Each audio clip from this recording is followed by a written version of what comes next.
You're listening to a Galactic Network podcast. For more, go to gncast.com. We are the ElseNerds.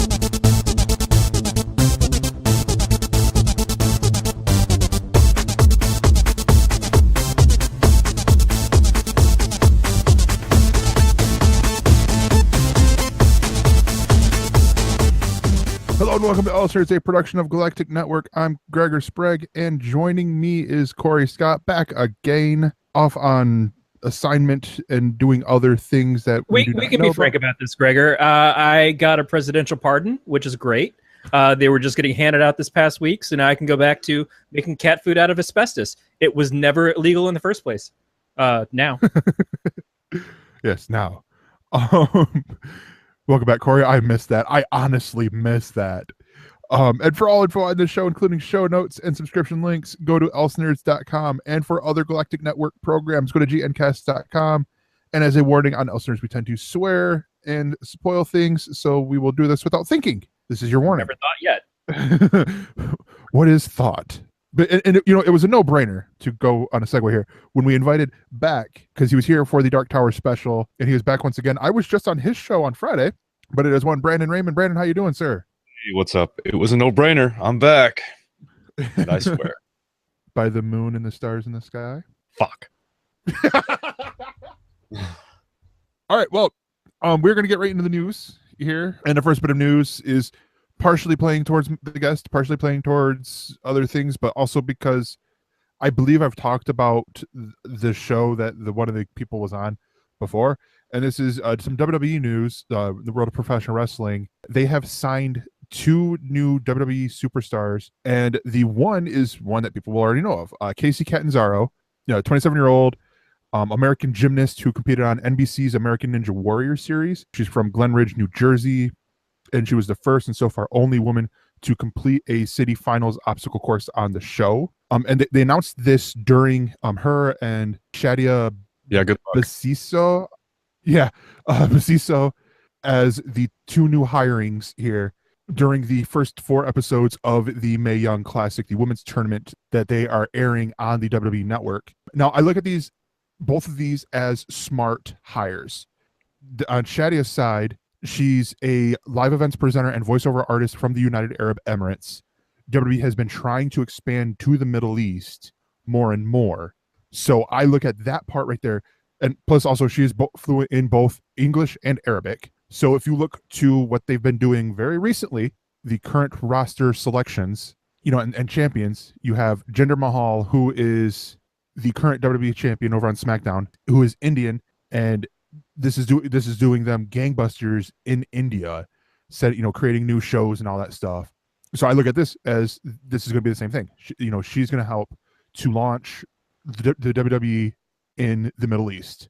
So Brandon, I turn to you since you are a more current WWE fan than Corey is. So in terms of diversifying the brand, Gregor, I think it's a good idea, but their roster is already bloated, and I don't see where these 2 women have any training. So I understand you want to move into the Middle East and you have your reasons for moving into India already. But, I mean, by the time these 2 train, and I assume they're going to go through NXT, will they make the cut? And could they not find anybody that was already established and trained that was of some other ethnicity that would have fit the bill? Or are they just throwing at random people now? It sounds like, I mean, not everybody goes through the training show, right? A lot of people come in. A lot of people come in. But the woman that was on, American Ninja Warrior, does it say? I don't see where she was at. She's a gymnast. So she's got a different kind of training. This is more of a celebrity get. This is kind of like when they pull somebody in, when they grab somebody over from MFC or something like that, and they bring him in, because those MFC guys, they get the fuck around. They pull somebody in, and it's about their star power more than it is about their experience wrestling. It's like when they had Mr. T get in the fucking ring in the 80s, or Zeus from the Hulk Hogan wrestling movie, Tiny Lester, come in and actually wrestle and stuff. And it's like that person wasn't really a wrestler. They came in to bring in the attraction. And I feel like that's probably what they're getting for this. And it's not like I don't know anything about Deciso, but Catanzaro, she's very athletic. To compete in American Ninja Warrior at all takes a certain degree of athleticism if you don't just fucking fall into the water in the very first pylons thing. Right. But beyond that, she is a trained gymnast as well. So it's probably not going to be hard to have her go across. No, yeah. I'm sure they'll it easily, but it just seems, so Shadia, incidentally, is the same name of one of the main characters from Movie Busters last night. So the female Kurt Angle, the female Arab Kurt Angle. Yeah, that's essentially what I'm looking at here, because she took part in WWE's Dubai tryouts last year, and she is a Brazilian Jiu-Jitsu blue belt. So, she has some of the fundamentals under her already. Casey Catanzaro, I could honestly see, being a little bit more of a high flyer, taking more of an aerialist approach when it comes to wrestling. And I could be wrong, because, I more than likely am. But, I mean, that's where I could see her coming in. And then going forth, you have all this gets big and all this stuff, because you look at it and you hit it. Kurt Angle. These two, they're setting him up like the next Kurt Angle, because when he came in fresh off the fresh after recovery from breaking his freaking neck and winning an Olympic gold medal with a broken freaking neck, as he likes to say. And he came right in like the cock of the walk a little bit when he was training, and then had to humble himself. Right. So, I mean, there's, like, I look at this with Casey, she's probably going to be, come in this with a level head. Same thing with Shadia. I mean, I speak more to Casey because I watch a little less frequently now, but I watch American Ninja Warrior. And so I see this as being a great step for her. I could also see this being, a way for them to then have a way for them to bring in other American Ninja Warrior, the ladies or even the men from American Ninja Warrior on here. Yeah, those men are really underserved. Yeah. I think it's all in what they do with it, though. I mean, sure, make a good move, bring more talent, but I don't know if I trust the writing team and creative at WWE to do anything with it in the long run. Yeah, and you're also mentioning right now, like, where would they be? I think both of them would be, Performance Center, NXT, because there'd be some things that they'd have to work on. Right. Just because, like, on Casey's side, I could see her playing a face. I could see her playing the good guy. It would be more interesting for her to play the heel. But I look at the main roster debuts, I could see them going either side, because in both cases, the women's division on both sides is really light. I mean, both sides are essentially 6 women. That's not, and a lot of times they're focusing in on 3 of them. So, I mean, it's like you're not really utilizing this roster, which is why I'm hoping the Mae Young Classic, we're going to get. How are they not hemorrhaging money at this point? They have such a huge roster that they don't utilize. All these people just. True. And we're at a point right now where Glow was the huge hit on Netflix over the summer. And so I would imagine there's an interest of seeing some of that crossover into the actual wrestling arena if they jumped on it. And it is, maybe this is kind of their first steps towards that. Is it's not just we're going to bring in more women wrestlers, but we're going to bring in some people who are known from other things too. Right. And at the very least, I think that the network, they should have a female wrestling league. I mean, I think they should work toward that. I think it would be successful on the network and people would watch it. That I say that same thing with the UK. They got Pete Dunne over there with the UK title, defending it not even on WWE branded events. He's defending it over in the indies over there, and so it's like, is this eventually just going to go over to ICW or any one of these promotions over there, or are you going to do a WWE UK show like you've been talking about for a long time? Even getting a commentary team with Jim Ross and I'm blanking on the other guy, Desmond Wolfe, now is I can't think of his name now, Nigel McGuinness, that's it. And so it's like, you got the commentary team, you have a venue, produce some shit. Right, and they should, but it all goes ether because they have a monopoly on the brand now. There's no one to compete with, so there's nothing to really drive them. And I think it's become, by and large, pretty sloppy. I mean, it is wrestling, so it's going to be inherently sloppy, but with no WCW and at the very least an ECW, I mean, what you have out there now is not even touching them. So, Yeah, you're getting local, small wrestling venues and stuff, the underground kind of circuit. But you're absolutely right. It's if you're looking for the huge big branding on television and everything else, you're not getting any kind of competition from WWE. I sort of disagree with that. I would say New Japan. I mean, you look at and yes, WWE has been getting some of their talent, but I mean, you look at these matches that they're having over there, and these events that they're having over there. So much so to where they're like, "Hey, we're going to do events in America now." We'll have and I have to find on YouTube. So where WWE is breaking out around the world, New Japan should do that here. That's basically like saying we're having a conversation about football and then you bring in soccer. It's like, yeah, we know. Soccer's not our thing though, man. We're America. We done fucked up and put points on the end of the ball, but that's what we have now. So I'm just saying we're building a wall and Mexico's paying for it, right? Can we? Although at this point, it should probably be a dam. I'm really sorry, Houston. We love you. Hope you guys are all safe down there. By the way, as a side note, if you're a comic book fan, the comic book Redneck by Danny Cates they have a T-shirt that says Texas Forever. The proceeds of that are going to the people who are affected by the storm. So definitely buy that, just because that's going to be awesome. Love the shirt. Joker origin story with Todd Phillips, Scott Silver, and Martin Scorsese coming. Is it needed? Yes. No. Brandon's not getting any sleep. Yes, finally. I don't like the fact that they're going with Jack Napier, assuming they go with the comic that's also coming out, because there's a comic coming out too that's going to be an origin story, and they're going with Burton's story of Joker, which I don't like. I really hope they don't. You don't think that's going to destroy the mystique and the fundamentals of the character? You're talking to the guy that got sick of Walking Dead because they said that they're not going to give an origin to the virus. Like, I want my origin. I want my explanation. I want my front to back. You got the origin of the virus. What you're not going to get is a wrap up. All right, fair enough. Yeah, but I mean, and keep in mind, you reveal the origin of the Joker, then you're cutting off the legs at the knee for anything in the future, and all the allure of that character is gone. What's boring to the Joker is the spiral of insanity, and I don't need his fall from grace. I don't need that. I need a gray, foggy past. If it's done, I mean, I guess it depends on how into origin we go. If it's done well, because again, watch Gotham. Now, they haven't quite labeled him Joker. They've called him a Joker, but the character that's played by Cameron Mahonigan, whatever his name is, that's essentially a Joker origin, and they've nailed it. They did really well with it. Like, I don't need an explanation, more so than how he got started would be cool. If you make is canonical the right word? I feel like it's longer than canonical. Canonical.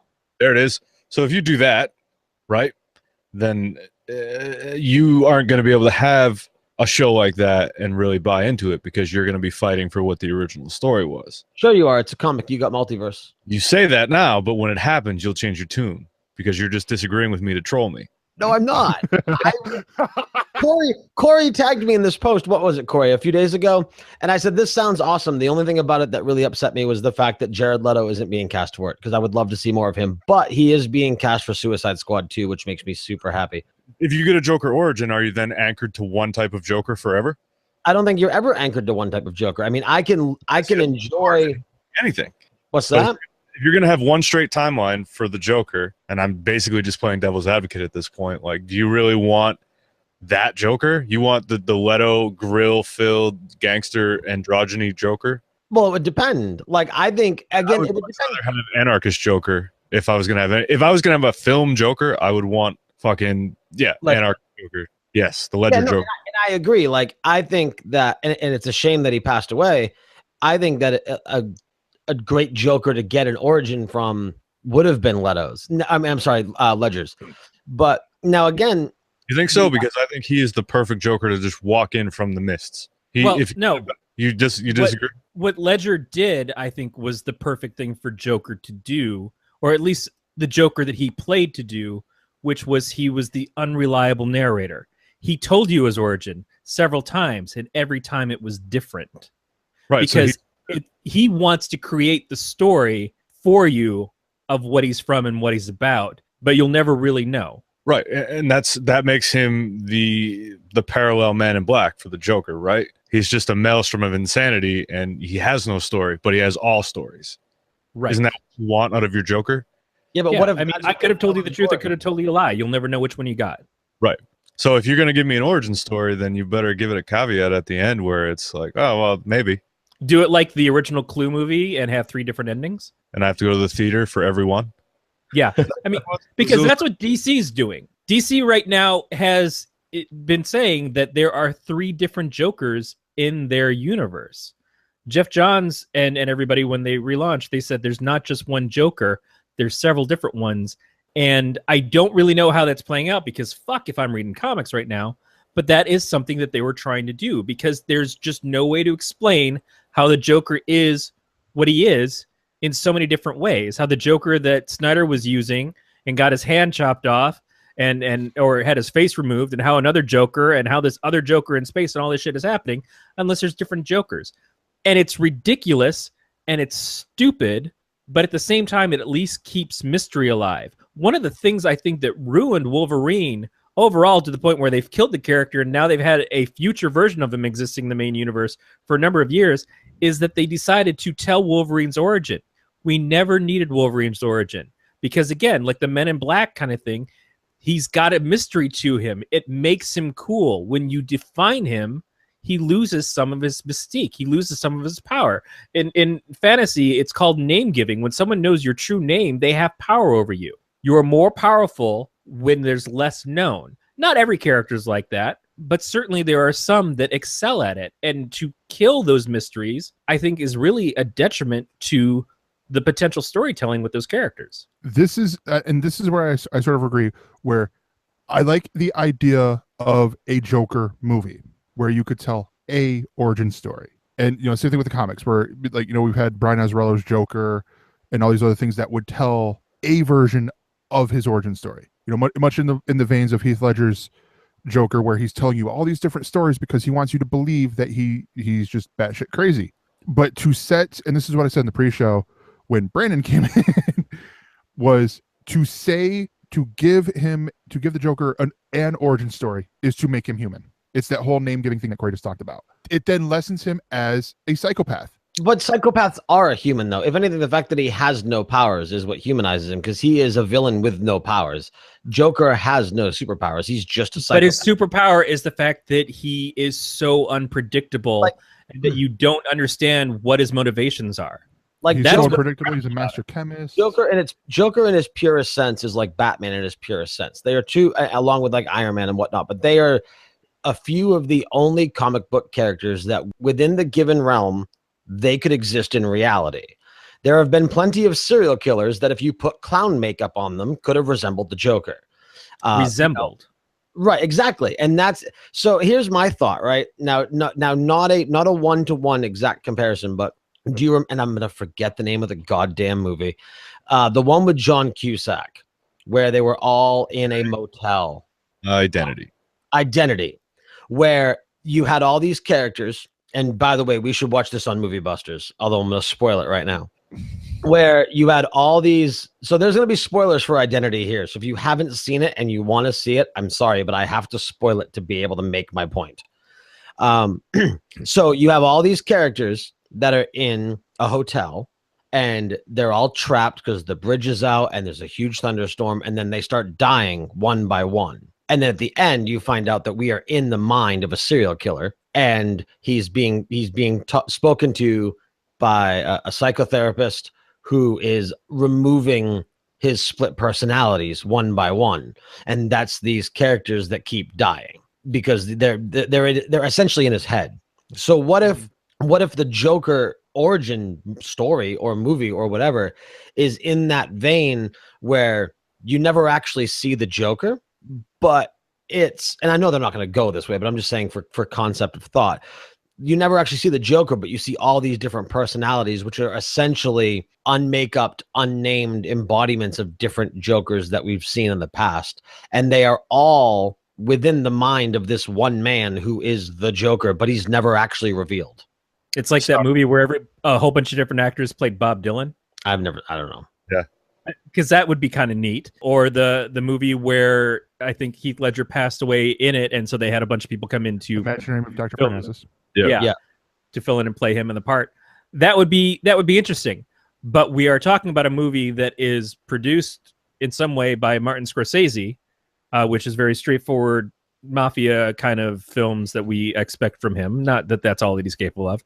And then the writer-director is the guy who brought us things like Road Trip and the Hangover films, which is already a very schizophrenic sounding film. So, right. In the end, it doesn't matter because this is a character like everything else that has existed for 70 plus years. And the origin story that they tell will not be the origin story a year from then, or 2 years from then, or 10 years from then, because it will change as the new writers come in and want to make their own thing with the Joker, which is a problem of having characters that continue on well past the point of them making any kind of sense. So if you want a sense out of it, you're not really going to get it, but you might get an interesting film. Right. I don't think that's all you want. In terms of film, I don't need origin stories at all anymore. Yeah, honestly, in all complete honesty, I would much rather have or watch a Joker and Harley movie as opposed to a Joker origin story movie, because I love reading that dynamic. I love seeing that dynamic of these people, especially if they get to the point they get where Harley Quinn is over the Joker and he's trying to win her back, but in his own sort of crazy way. We're getting a Joker Harley movie, aren't we? Like, isn't the whole point like Suicide Squad 2 and then Joker Harley? Yeah, which is, as the title says, it's coming from the Crazy Stupid Love filmmakers, but I like to point it as the directors and executive producers of the NBC drama This Is Us are going to be writing a Joker and Harley Quinn movie. Now, I think that, if you want to talk about playing it careful or playing it risky, however you want to look at it, like, I think that one stands to be more. If you want to be true to Joker Harley, it's a very goddamn abusive relationship. So what are we gonna do? Make a movie about circus characters that just have domestic abuse issues the whole time? Like, so you're either gonna be true to the characters or and make a very screwed up movie that's gonna be it's gonna be difficult to make entertaining. What you need to do is go watch Natural Born Killers. That's your movie. That same dynamic.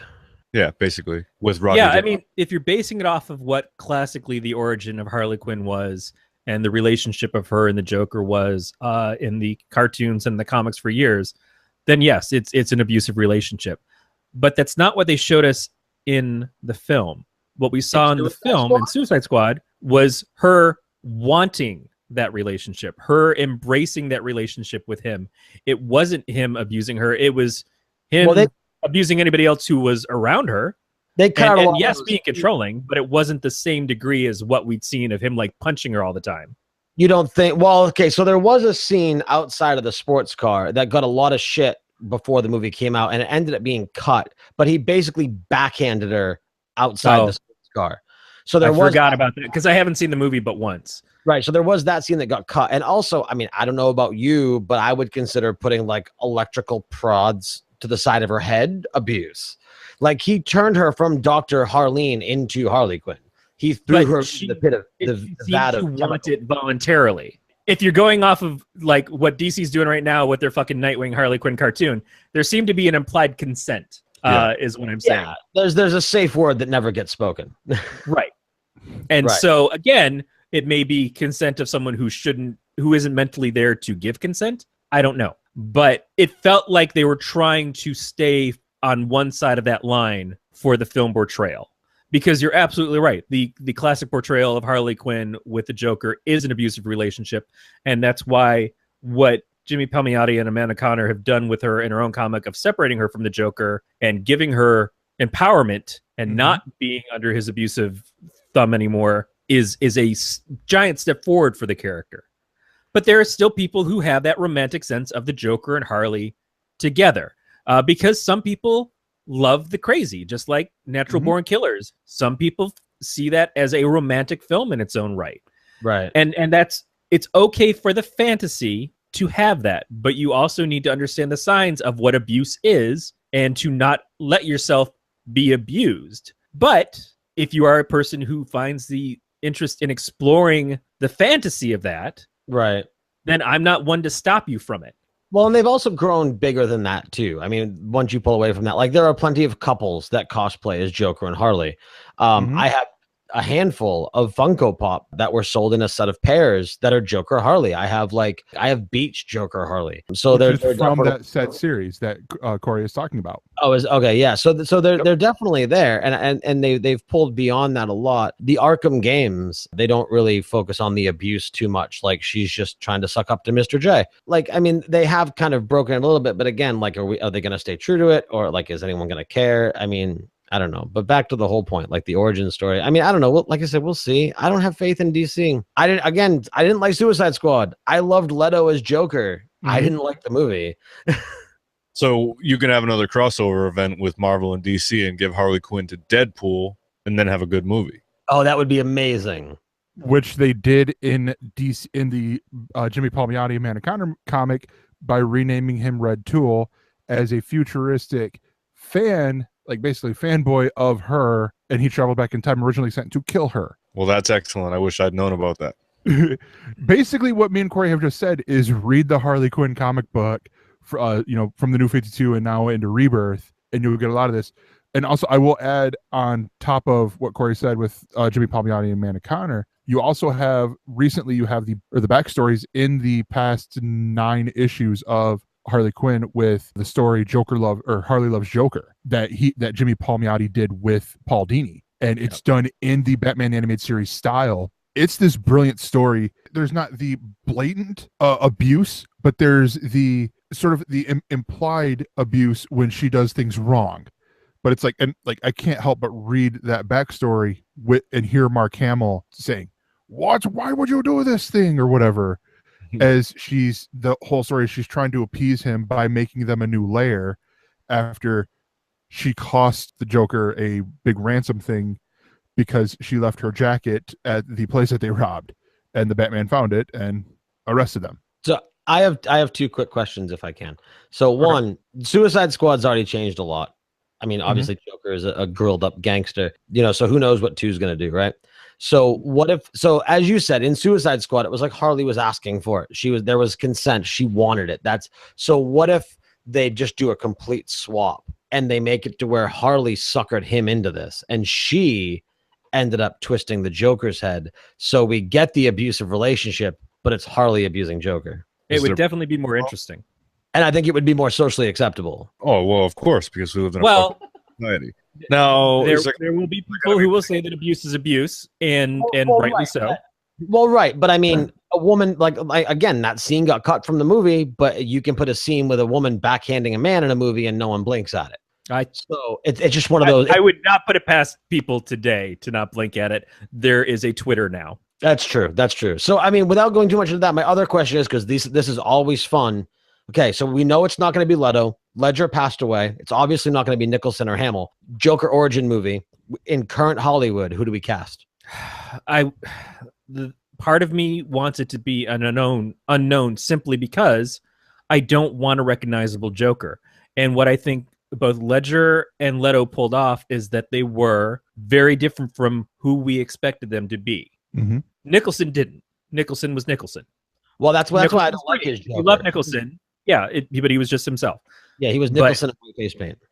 But I would prefer it to be somebody who can lose themselves in the part. And somebody who has a lot of range, because if we do have to see them go from 0 to 980 in an instant and then be able to back off from it, which is what my expectations of a Joker would be in a film, it's got to be a really good actor who can do that as well. So it's hard to choose an unknown. So I'm just going to say the guy who played Ron in Harry Potter, because I'd like to be a ginger. You should watch Gotham. It's a ginger in Gotham. Rupert Grint? Yes, Rupert Grint. Also because I like Rupert Grint. Right. I like that. I mean, his brother did a pretty good callous psycho in episode 7. Not his actual brother, but the brother from the movie. Yeah. Domhnall Gleeson. Yeah, thank you. Really quick in the chat there, a deadly serious Jim Carrey. Man, if it wasn't an origin story, Jim Carrey as an older Joker. Well, you have that in 21, right? 23. Number 23. I loved that movie. We should do that movie. Oh, we should. Man, yeah, good, because I mean, I just got some chills. I have a story about that movie. You saved that story. I'm going to. Save that for your If you want to hear the story, listen to Movie Busters. at a time to be determined when they do number 23.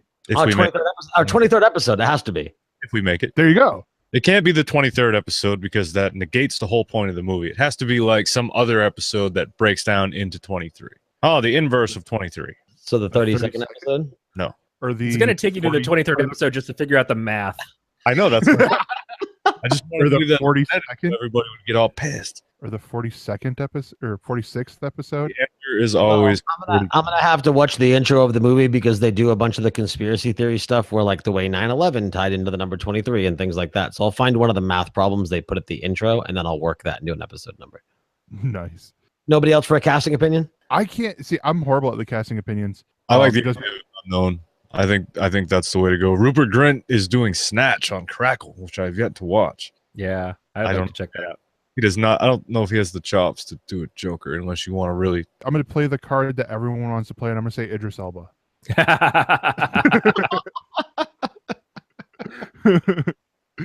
Just because everyone's like, oh, there's a new James Bond. Who should we get to play James Bond? Idris Elba. New Joker. Who do we get to play him? Idris Elba. What a young John Malkovich. Yeah. Or a young, the guy that played Commissioner Gordon. Gary Oldman? Gary Oldman, yes. Yeah. How about a being John Malkovich type movie, but it's being Jack Napier, and you get to pay to go into the Joker's head. What about Oh man, do a Joker movie where you go into his head and it's fucking like Saw in there. Although they've done that, it was some of the Freddy Krueger movies. suggestion was you do the whole thing in the mind of the Joker and have it be the origin story in the head of the Joker, which would give you the origin story, but would also make it so it's just a psycho's telling, like it was in The Dark Knight. Yeah, but when I say it, it sounds cool.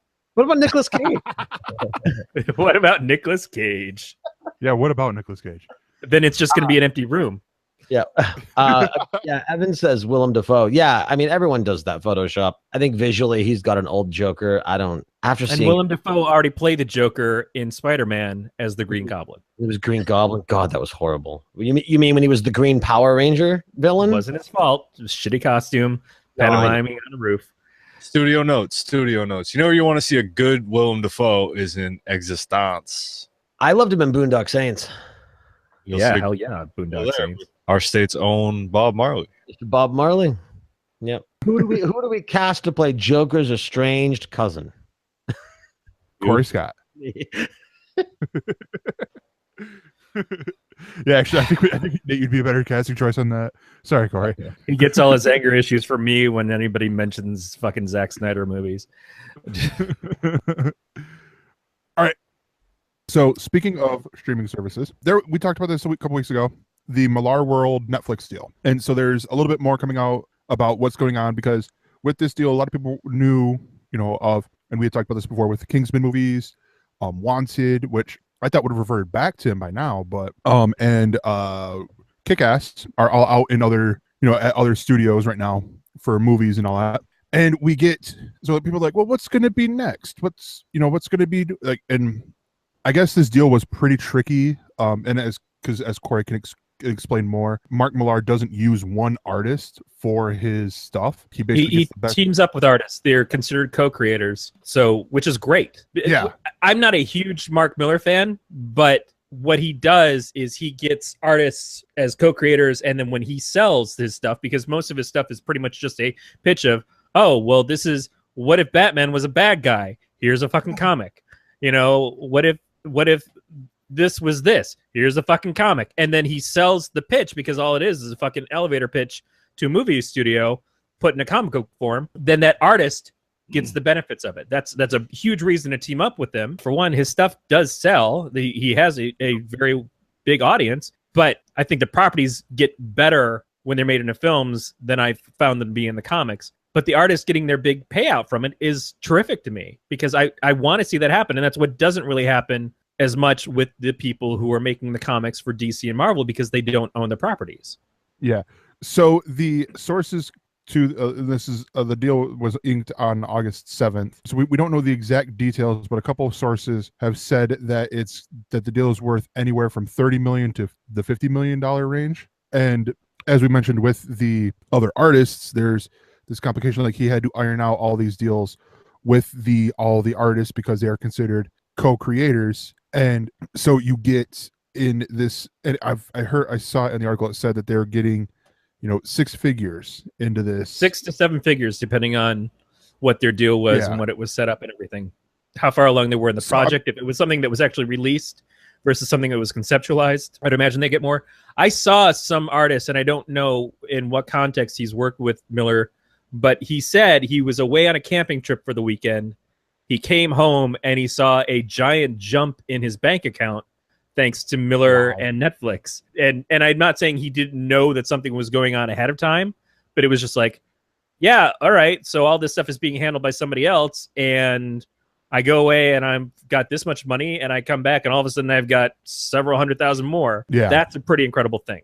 So three of the things that this article from the Hollywood Reporter is bringing up that could be, new projects for Netflix are things that I'm seeing that I have read and that I could see being, projects. I'm going to start with one that I think would make the best TV show, and that's Jupiter's Legacy. This is the one that everyone is saying would be the best, just because of the fact that you've got, with how this is set up, it is set up as basically like you have the Justice League, and then you have their kids, and the kids are at the 20s and 30s, and some of them have kids, and all hell is broken loose when some of the heroes turn bad and some of the bad guys turn good from the old generation, and the shit hits the fan essentially with this. So I honestly would see that as a TV series, because you'd have that intrigue. I could honestly pitch this to HBO, like an HBO Showtime show. Oh, it's like Game of Thrones with superheroes. Yeah. Who is not going to be interested in hearing that pitch? Right. Exactly. The other two that they mentioned are Reborn and MPH, which Reborn is a drama that suggests the afterlife brings you into a war alongside those who you knew when you were alive. The art by that one, I'm mainly loving that idea because the art is done by Greg Capullo, and that art is fantastic in that series. But it is a really interesting, it would make an interesting movie, and then they do Reborn 2 and all that stuff later on. But it would make more of an interesting TV or movie for me than a TV series, just because it's like there's stuff there, but there's not a lot to make multiple seasons out of yet. And then the third. I just, again, I think that would go the way of the Dark Tower, and they just wouldn't justice. Oh yeah, it's really interesting because I started overthinking when I was reading that series, because it's like they're talking about the afterlife. Like, you're following this old lady, and she's in a coma, so she's in the afterlife, or did she die? She either died or was in a coma, one of the two. And she meets up with her father and their dog from when she was a kid, and they're like, oh, where have you been this whole time, and stuff like that. And it turns out she has powers, and they have to go fight their cat because cats are dicks and stuff like that. And I'm oversimplifying it, but it was a good read, and it's really compelling. The other one that's really compelling, because and this is one that I talked about when it came out in the single issues, was MPH. Just from the opening, they basically, there's a drug that gives you the powers of the Flash. You run really fast. People from Detroit, from the rundown area of Detroit, even though if you want to get super technical, the opening scene is technically set in Jackson, because they said the state prison, and we got the state prison. And they ran real fast to Detroit. Yeah. And so coming really fast. Is that what's going on in the? Yeah. It's people like the one dude wants to run clean. Like, he just wants to do good because he's got these family members. He doesn't want the whole his younger brother and stuff to get involved with this gang life. But his younger brother is like, we can run really fast. Let's steal shit. Let's steal money. So they steal money and run out to California. This one I'm torn on, because I could see it being a movie, but I can also see it being a TV series. Does it end up going in the same kind of vein as Limitless, where the drug is great at first and then everything goes to hell? A little bit. So I was going to say that movie, I don't know what it was called. I just call it Super Dicks, that Josh Trank did. That Chronicle. Yeah. It is a little bit, because it's a little bit like Breaking Bad in that aspect too, because they're the users, not the distributors, and then the government's involved with that shit. And there's other stuff, there's other series that I don't know if there are already deals for that I could see being something like this. But those were three that the article had, and I knew, when we were going to get Corey in here, and he has a love-hate relationship when it comes to Mark Millar. What do you guys think about these three titles at the least, like with the deals that they got here? I think that MPH and Reborn sound cool, and then Jupiter's Legacy seems like, I don't know, a cheapened Defenders meets The Watchmen. Jupiter's Legacy, honestly, with how it reads very much like a drama, like a hardcore drama. There are some powers and stuff like that, but I mean, you're trying to think of a good comparison that's already aired, but I'm not. But so it's going to have that aspect of it where you have this, like Game of Thrones, where you've got all this intrigue and stuff like that. And they have the powers, but the powers aren't necessarily the focus. It's all the political. Right, it's window dressing. It's what we've said Marvel does with their films, although I don't know that they quite really gone as far into it. But the idea is to have each of the films have their own different take, and the superhero stuff is around it. And they certainly don't abandon the superhero stuff in the Marvel movies at all. But it's like, here's Game of Thrones, but people with superpowers, and here's people fighting over drugs and the brother versus brother thing of I want to do things the right way, and so it's Boys in the Hood, except with super speed. It's a very simple thing to do, to take something that already exists in a timeless story and the hero's journey or whatever else, and then add that one little notch to make it like, oh, but it's also got this. So we'll bring people in who like superhero stuff, but then we'll give them a story that's actually from something that they wouldn't expect. And comics have done that for years. I mean, Watchmen really was one of the things that did that for years. But it's not new. It's just an interesting take on stuff that people are already enjoying. And that's perfectly reasonable. I think that's where Marvel has really nailed it, is that there's genre films that happen to have superheroes. Yeah. Like Ant-Man was a heist film.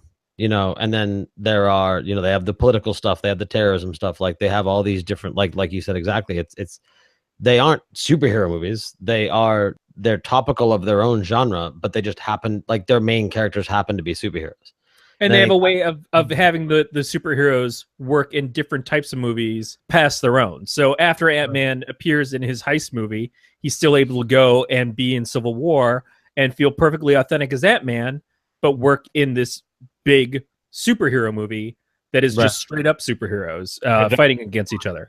So because he's a superhero, they can put him in a superhero movie, but also have him do things outside of that realm. Right. So I'm going to end this with finishing out the article, because they mentioned that for the future, September, we're going to see the Kingsman, the Red Diamond comic book series, which is going to tie into the second Kingsman movie. And I think this is a first with Mark Millar's creator-owned stuff that he's not writing the book. It's going to be written by Rob Williams, the writer of DC's Suicide Squad book. He'll be writing it, and I'm pretty sure the artist who drew the book will be drawing it again. So, Corey, have you seen Mark Millar do that before, where someone else writes the book? He was trying to get people. He advertised about this a few years ago, and I think he was starting to look at stuff to do that. I think he also did some things with his magazine Clint, where he was bringing people in to do stories. It makes sense, because at some point you can't be the one who creates for everything. I mean, that's the Stan Lee method. Stan Lee writes everything in the Marvel comic universe. Jack Kirby draws 80% of everything in the Marvel universe. Then at some point you have to move on to your next project and pass that along to somebody else. Are you trying to say that Brandon and I shouldn't be the host of every podcast on Inked Geek Studios? I'm saying you shouldn't. Specifically, you should not. Brandon's just fine. But no, but that's exactly it, though. Is like in Millar's case, it's not too different from what Image themselves did. All the guys who went and left Marvel Comics and DC Comics, they basically went to DC the next day and said, we're not going to work for you anymore either. They started their own company and they started out making their own books, but then they got more people to make the books for them under their banner heads. And so when Jim Lee sold Wildstorm off to DC, it kind of sucked, because he was selling out a bunch of people who worked for him, including people who did not want to work for DC, like, Alan Moore. But he had this huge empire where he had made a baby Marvel. You know, Rob Liefeld had a baby Marvel / DC with Extreme Studios.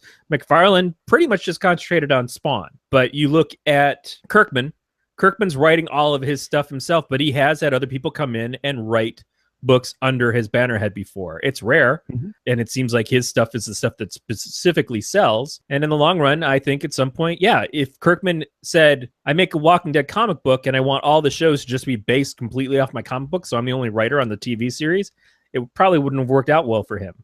He knows when to back off and let other people pick up the pace for him because he can't do it all. So, Corey, before I get to the other point of talking about Mark Millar himself, I got a question for you. Because you talked about how Brandon and Nate do all the Ink Geek shows. Here we go. Who's Stanley? Who's Jack Kirby? Well, I think Amy Frost is both. That is a very grand addition to the studio. I cannot deny that. Up the skirt and saw the puppet master there, didn't you? All right. So the final thing with the article I'm going to put on is Mark Millar, who hasn't done any press and has refused interviews since the deal was revealed, has only teased that he's working on stuff that'll be coming out in the spring. He said, and this is a quote, "I'm going undercover between now and spring as I stockpile all the new projects we're putting together, but you'll hear about them very soon." Basically, I interpret that as, I'm rolling around my money, y'all. No, I think it's more, I'm going to go pick up the last 15 years of comic books and see what ideas I can steal. Or that. I was wondering that earlier about plagiarism when you talk about, I mean, even with Mythbusters, you see all these movies. You've seen those movies before. They just change the story a little bit, right? So I guess outside of copying it word for word, a trope is a trope, and you have all of your types of movie plot, right? So there's really nothing new.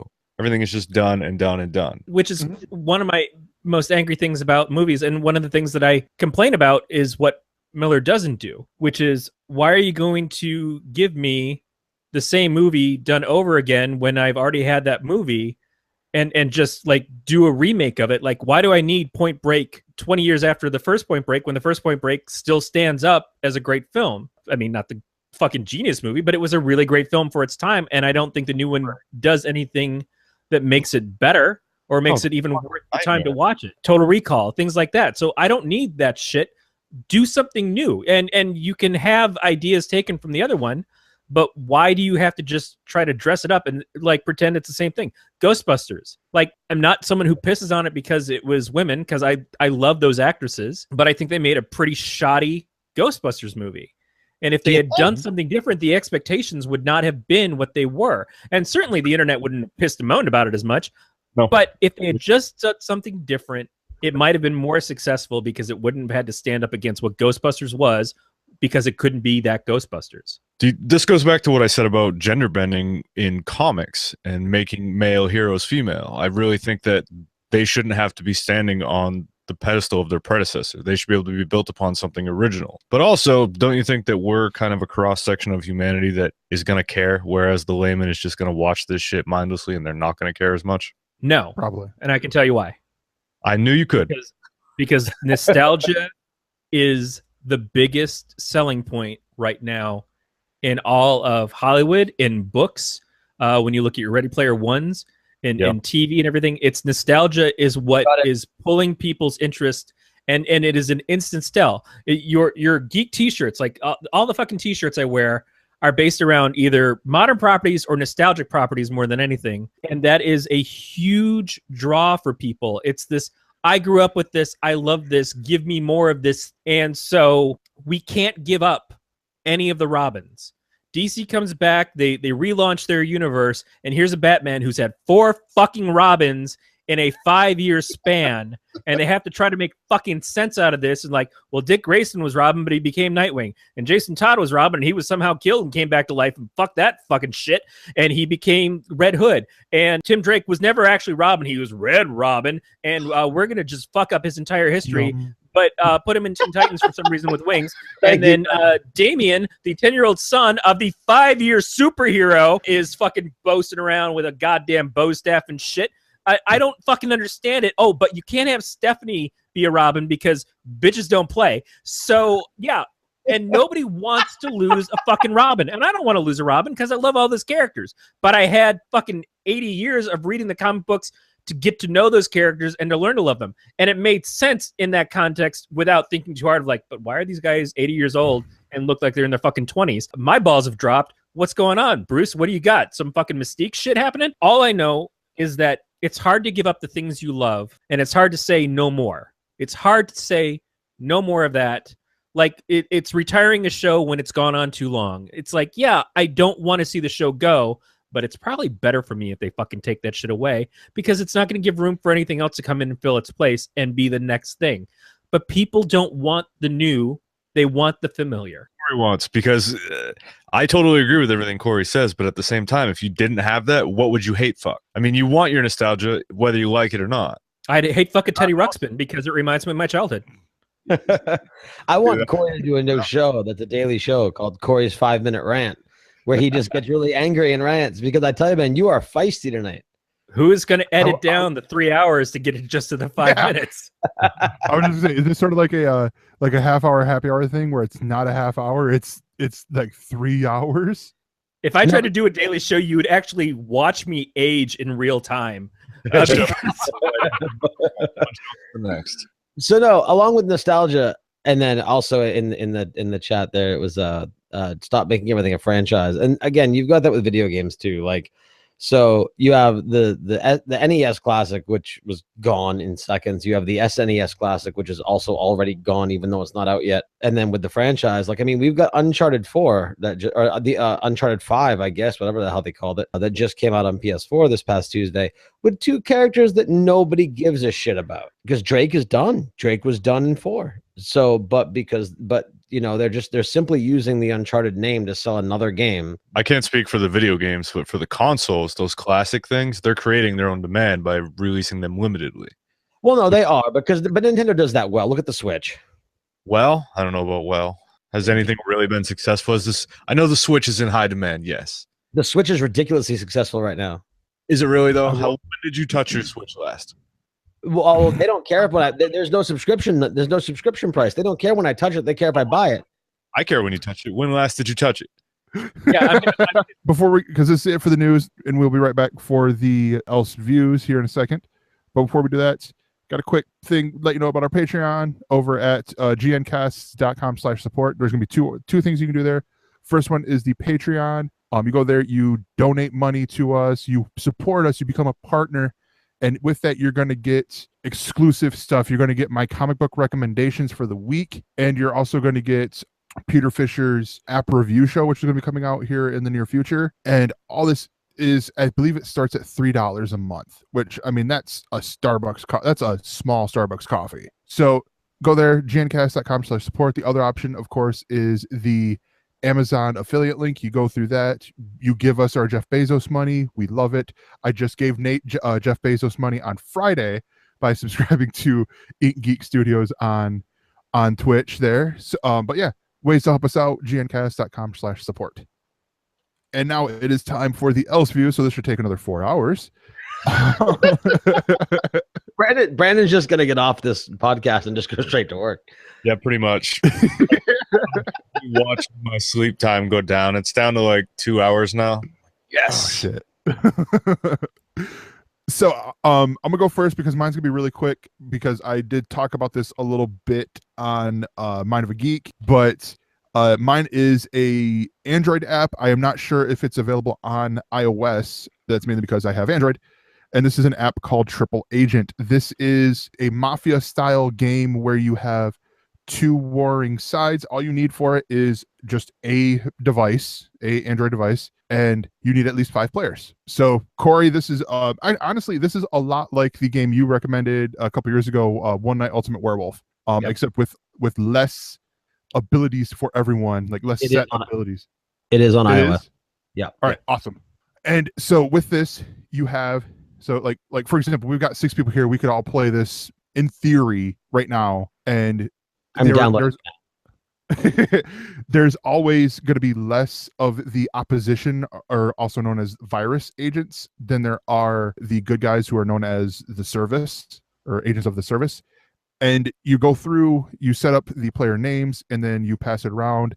The virus agents know who each other are. So, for example, let's say that Brandon and Nate were the virus agents. Brandon holds up the phone. It says, okay, you tap it to, you press and hold to go through the screen. It says, you're a member of virus. So is Nate.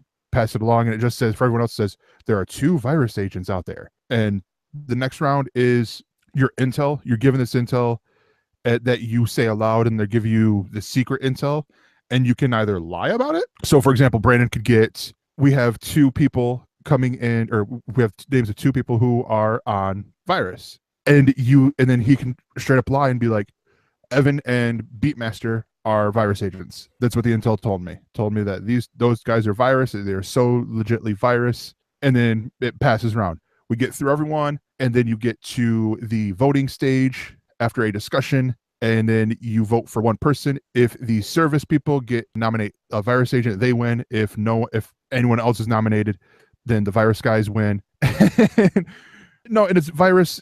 There are dots in between, so it's not like I'm calling you guys an STD. It's like, it probably stands for something that they came up with as a clever thing. But yeah, it's really quick. Like, all in all, I think it takes like maybe 15 minutes to play around, and it's anywhere from 5 to 9 players.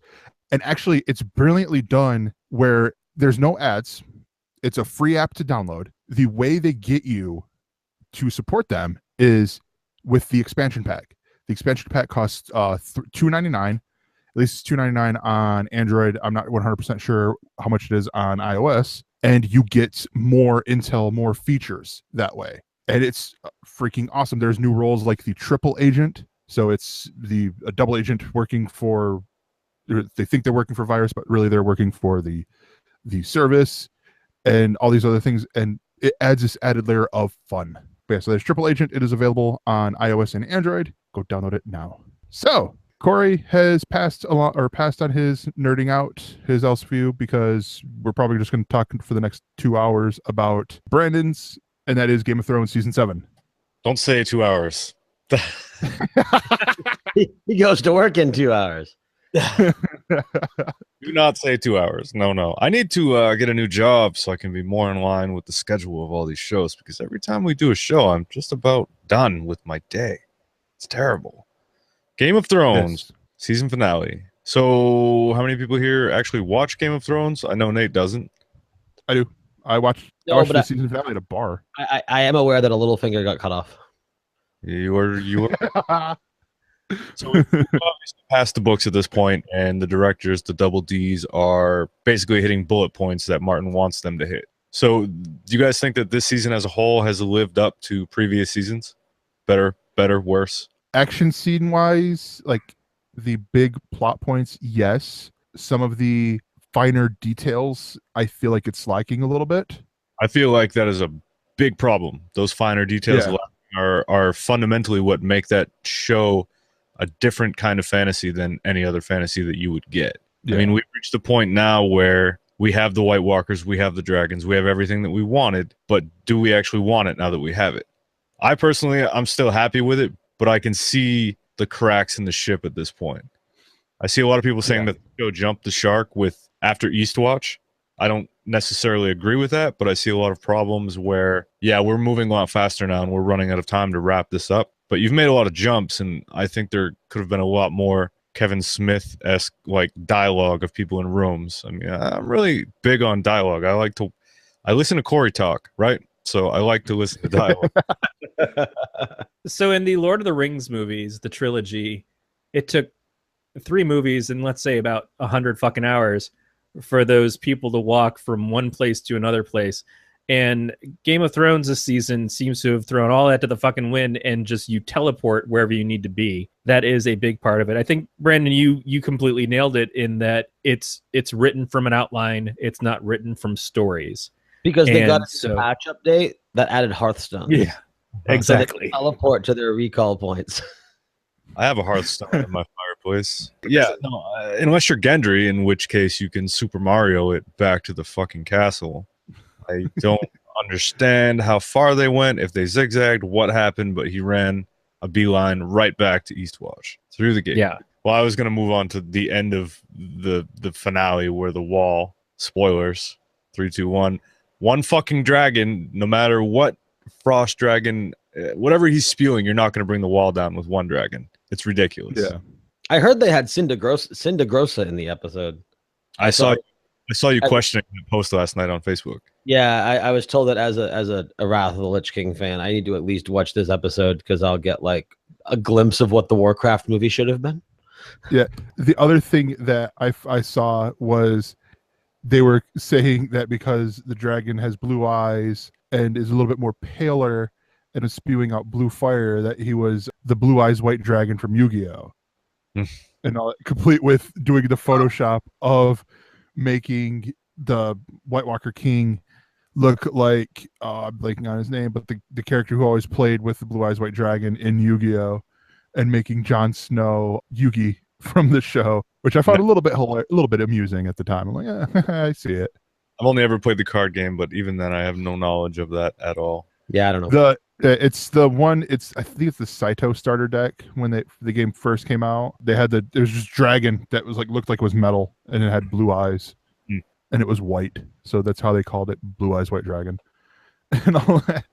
Speaking of white, is the dragon a white or is it a white walker? Meaning it's a Dracolich. Touche. First of all, it doesn't walk; it flies. We watched it walk down the wall last night. We watched Drogon walk down the wall at the fucking Coliseum. It was falling with style. With style. Okay, there are still some good character moments. Talking about Game of Thrones, bitches. Top that. There's still good character moments going on, but it feels like we're rushing through things to get to these marks of now the show is we've killed so many people off that we're just left with the favorites now. Yeah. And so it's hard not to enjoy what we have happening because we've been with the story with these people for so long and we're seeing things come together and we're seeing things, but it loses the impact because the story's not there to really make these moments worth it. And so when you get a reveal of Jon Snow's name, you have no context of anything of what that means, and it's just kind of thrown together slapdash. It's like, oh, I remember Gilly saying this thing out of this fucking book a couple weeks ago. I'm not going to give her credit, but yeah, here you go. And can I ask a quick question? Because I want to know the spoilers, but I didn't watch it. So who is he? What's his real name? He's a Targaryen, which is great in a Star Wars sense, because while Bran is, being his mystical weird fucko self, telling Samwell Tarly, Targaryen, so Dragon Girl, right? Yeah. Yes. Yep. Yes. Oh no, hold on. It gets better. While he's telling where we're starting with incest and ending with incest. Basically, you're starting with incest for the evil, and now you're having incest for good. So yeah, Jon Snow ends up being Aegon Targaryen. No. There's your show title. #incest for good. Oh God, ladies and gentlemen, this has been the final ElseNerds show. Started with incest and we ended with incest. It's been fun, folks. It's a family story. Yeah, but no, in all seriousness, while they're doing the whole, they're saying, oh, his name's Edwin Targaryen or whatever, you see him knocking on her door and then cut back to them up in West, and then knocking on her boots. Yeah. And then everyone at the bar is like, oh, I'm like, okay, cool. We got Cersei and Jaime who do it daily, nightly, and ever so rightly, and now we got this. I mean, come on. You're having dirty, nasty incest with Jaime and Cersei, and now you're having innocent, pure, loving incest with the other two. Did anybody think that when he was outside of the door looking awestruck that they cut that on purpose so it seemed like he was outside the room that Bran and Samwell were in? I mean, it's obvious, right? And given that we've had so many jump cuts in this season, it's believable that he could have been outside of that room. John? Yeah, because they have the big reveal where he's Aegon Targaryen, and then they cut right to him standing outside of a door looking exasperated. So it really looks like he could have been listening into that conversation, even though we all know where he actually is. Yeah. Yeah, I think so. I think so. If at first, if you didn't notice that there was a dragon on the door and all that, but it's we're just looking oh, he's standing right there, and then oh wait, he's knocking on his cousin's door, or however the relationship is. His aunt. So yeah, Hey, Auntie, can you help me? I didn't like the way that Littlefinger died purely because the whole plot line there was a fucking mess.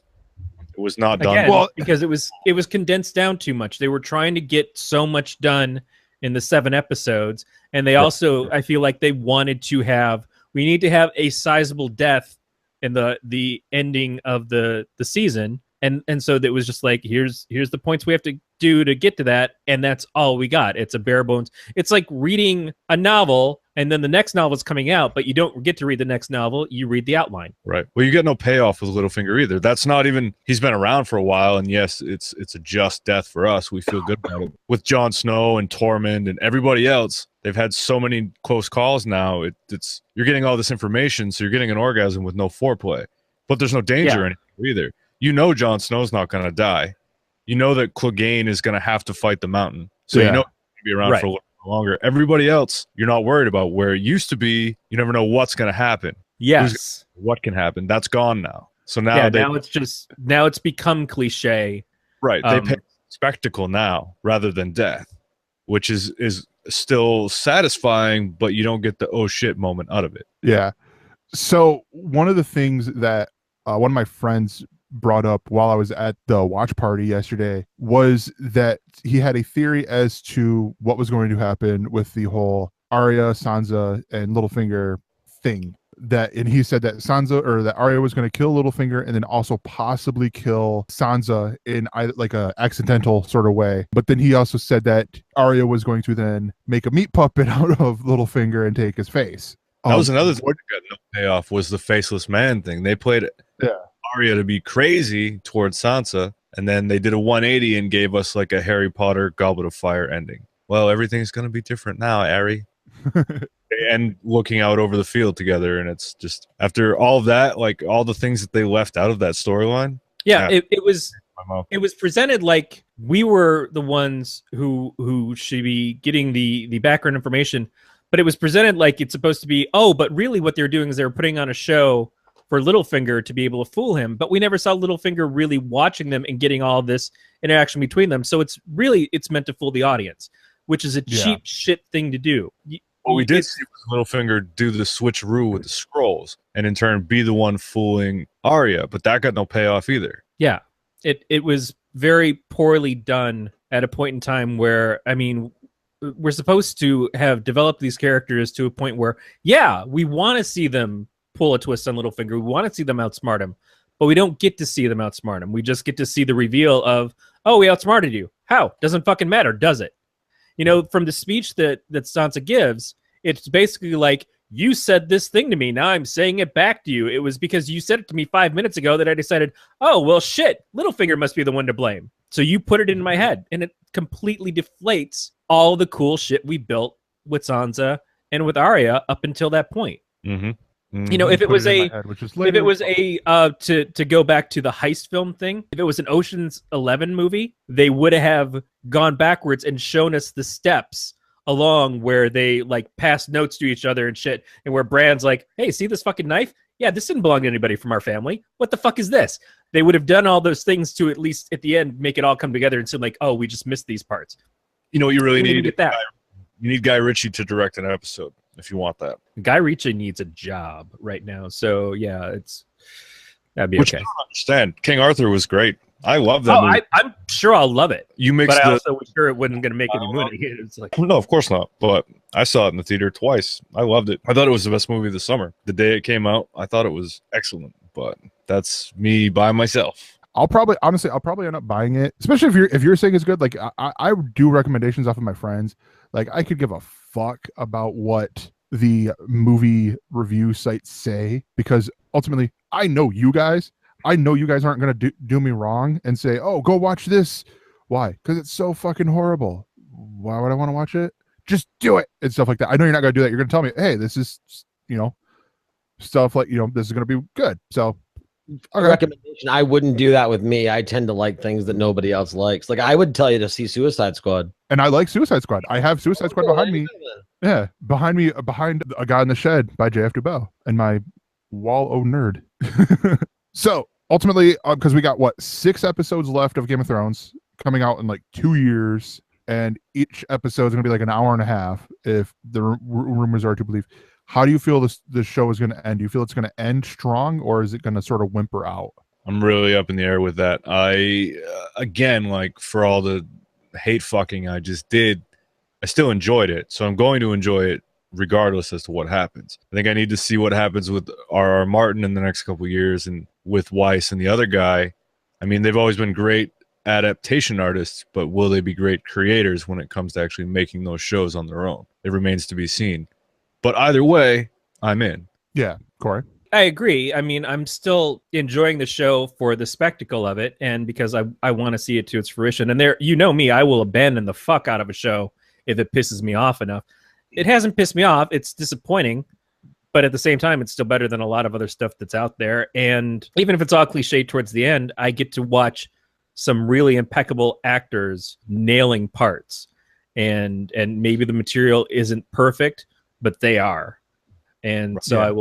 I will keep with it like I have a fucking choice, because my wife will fucking Greyjoy me right off the fucking planet if I tried to change the channel. But that'll save you in a fight later. Yeah, a lot of cock, a lot of cock talk, and then some cock action. So basically, what I'm hearing is Aaron would just reclaim what's rightfully hers. Yeah, I mean, is before we change topics, is Tormund dead? Did he die off screen, or was he further along in part of the wall that didn't topple? I don't think Tormund's dead yet. He can't be, right? How could he have died off screen? You mentioned cock talk. It made me think of that, because if he died off screen, really the last moment he had was like hitting on Gendry. Yeah. Yeah. Well, which okay. Is awesome. So one of the other things that I heard that I didn't quite catch, that he's not dead yet because it's a vision from Bran. Like, we're seeing Bran do a vision. No, I didn't catch what he had. Future vision? Yeah. Because it's explicitly been stated multiple times that Bran can see into the past and the present, but not the future. Yeah, not the future. Now, I wonder, does anybody buy into him being the Night King? Because they kind of have the same nose. That's what we have to do is we have to see the actor use that fucking app that everybody's posting with today of putting their own faces on the Night King. That's true. And see if they look exactly the same. I used this app. Nothing happened. I mean, I don't know. I'm hoping it does good. I mean, because I'm also coming at this strictly from the. Yeah, it'd be great if this little show could find some success. You know, if it could build an audience. I mean, it struggled so hard on the ratings. I'm not talking about ratings. Fuck ratings. I'm talking about story. I'm talking about the story here. Like, it ends good. It ends to where when we hopefully get the books out, that the book readers aren't going, the book was so much better, like they've been doing for the first 5 seasons. Well, considering what this season's like, I kind of am led to believe that the books are probably better, because the first several seasons were based on the books, and now the ones that aren't to me as strong. So maybe that will be the motivation that George R.R. Martin needs when he finally can have people say, oh, God damn it, you know, the show was great, but there's so many points that I wish could just be explored further. I need to read 3,000 fucking pages of prose to get my fill of this. Can I find a fucking witness somewhere to open up and let me fill myself in, dear Lord? Hallelujah! Yeah. What's going on? I have to go my fucking shorts now. All right, so that is going to do it for the ElseViews, and we'll be right back for the ElseWords. Do you believe that there's intelligent life somewhere out there? That maybe extraterrestrial beings have already visited the Earth? Are you a fan of movies or TV shows like Star Trek or Alien? If you answered yes to any of those questions, then you may also like the Alien Invasion podcast. On every episode, we talk about the latest ET-related news, report on a recent sighting, and make some alien-themed entertainment picks. Subscribe, download, and listen from where you get podcasts. Or by going to gncasts.com/aliens. That's gncasts.com/aliens.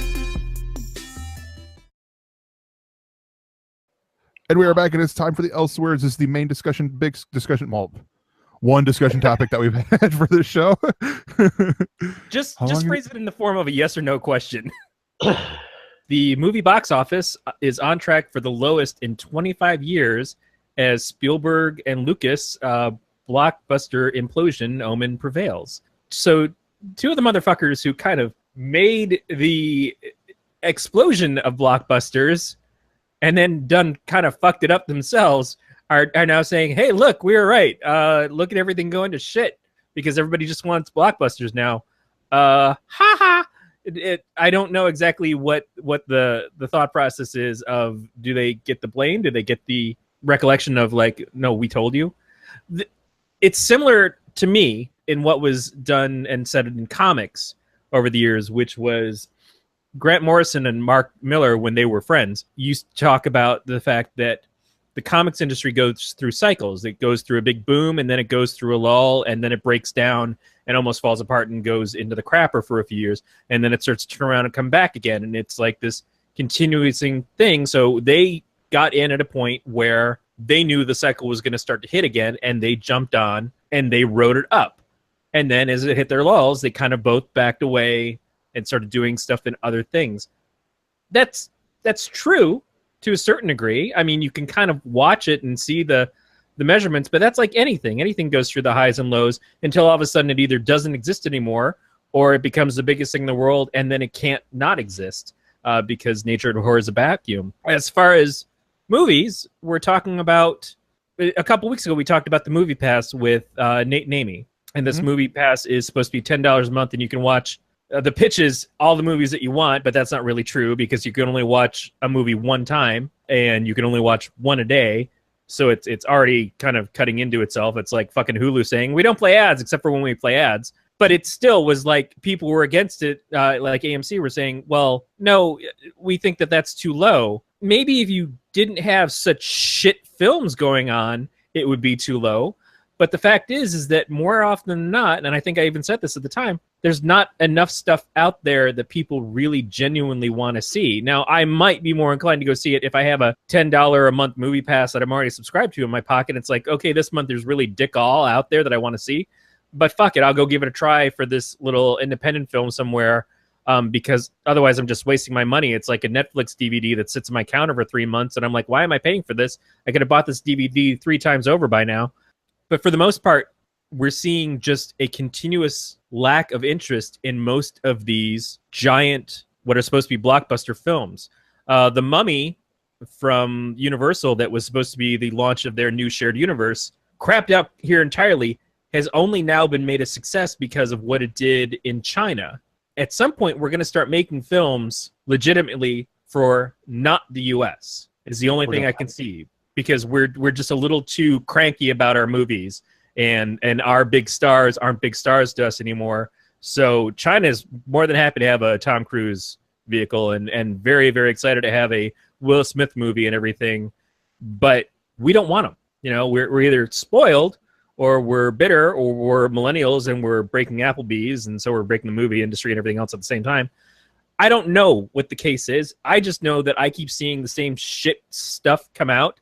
And I don't get it. I don't understand how you can put forth a fucking green screen movie about Hercules 1 month and it doesn't sell, and then about Egyptian gods with a bunch of white people in it the next month and it doesn't fucking sell. And then you're like, well, let's put forth this other green screen movie now and see if people are into it. Again, no. No, we're not. We're never going to be into it. Shut the fuck up. Go away. You ain't Frank Miller, and Frank Miller couldn't fucking do it with the Spirit, so what do you think you're going to do? Just stop. Just fucking stop. That's my opinion. What do you guys say? You might as well drop the mic. You covered everything, and I have nothing to come back with that. I was going to ask, do you think we're spoiled? Do you think it's a lack of creativity? But you already covered all of it. So outside I hedged my bets. Right? Outside of Star Wars and the Marvel universe, big box movies are fuck all. They're going across the sea.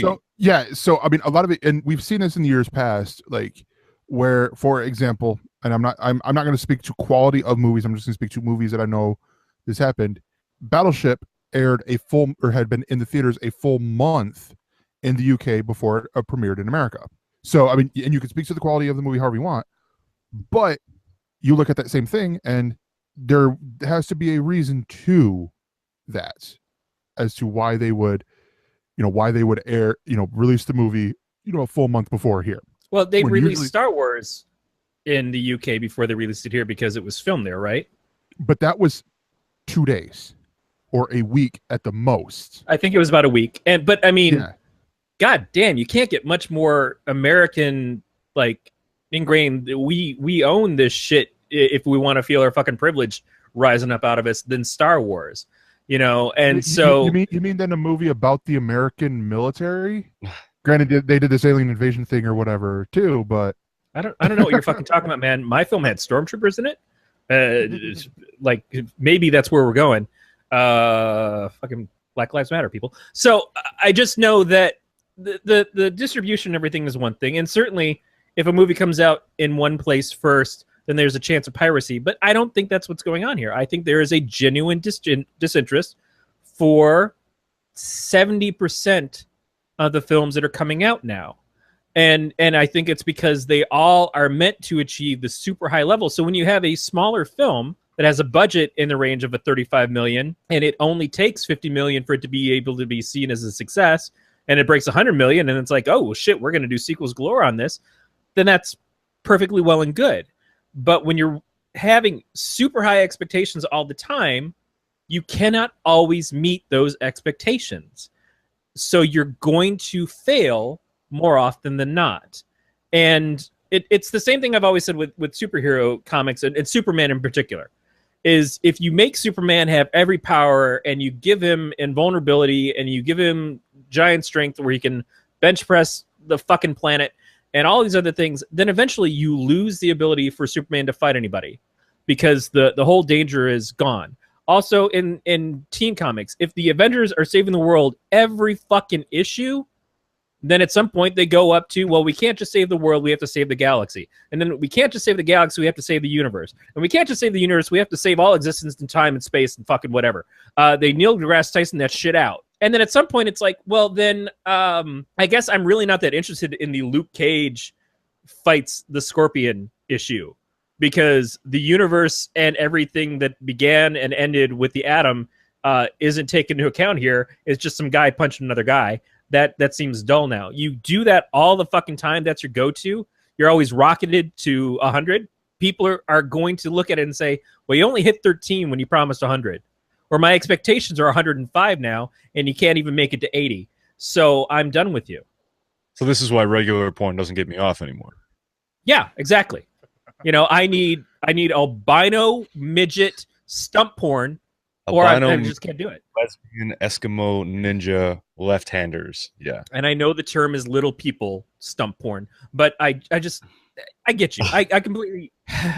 Steve Martin did a thing about listening to the stereo and then going to the quadraphonic and how the ear gets more desensitized to the old stuff because it's like you build up a tolerance to it and then you build up to something better and you can't go backwards. And I can't do Steve Martin justice except on the banjo because I will clip your fucking ass. But I do think that that's it. Is when you see people excited about story, they're looking at TV now, and I feel like this season of an HBO series went high on the spectacle and went less on the story mattering as much. And there's a couple reasons why I think that happened, but last week I think that's the same thing. Is like that's why we had a shorter season of the show, and why we'll have a shorter season next season. Did any of you catch Rick and Morty last night and the bumper at the end of the show? What was the bumper? Bumper was the rest in peace, the writing on Game of Thrones. Whenever the show started in 2016. Fair. And there's totally fair. Drama now where Roiland got on Twitter and he's like, yeah, I had nothing to do with that. Don't yell at me. But I totally agree. Because if you're a fucking writer, if you're a fucking filmmaker or a TV filmmaker or whatever, you don't fucking do that. Because Lucas did that shit with Godzilla. They had the Godzilla posters everywhere that said size matters. And so Lucas put out, after Godzilla came out, and he put out the big sign that said plot matters, making fun of Godzilla. And then the fucking first prequel came out. It's like, well, shit. Yeah. All spectacle, no plot. Anyway, back to the movies. I chalk it up to, I think we've talked about it before, Corey, where I mentioned Rotten Tomatoes and all of that. I chalk it up to, you mentioned TV, so I chalk it up to cord cutting. I chalk it up to Rotten Tomatoes and other websites like that where people want instant gratification. If they see a low score, they're not going to go. Whereas back in the day, you'd go into a movie blind and you would just go to a summer Blockbuster on principle. I mean, there was a time and a place for me to do that. And now, before we go to a movie, we have that discussion. Well, what's the rating? And neither one of us are ones to really buy into reviews, but we will look at that number and debate, given the cost of a movie ticket now, is it worth it to us to actually go? And TV is typically better. TV now, like we were talking about, you're going to get a better product on TV. I have Preacher on in the background. That show has been way better than any movie that I've been to lately. So I look at a lot of this. So the article, it points out that there have been these exceptions to prove the rule. Where there have been the bright spots, the Wonder Womans, the Guardians of the Galaxy, Dunkirk, Baby Driver. There have been the outright failures. And one of those is something that me and Brandon talked about, like 3 weeks ago with with Dark Tower. But then you look at The Nut Job 2, which is a movie that pretty sure we can all say did not deserve a sequel. So why they give us this thing out of nowhere? I'm like, what? Like I remember seeing the trailer. I'm like, why the fuck did they do a sequel to this movie?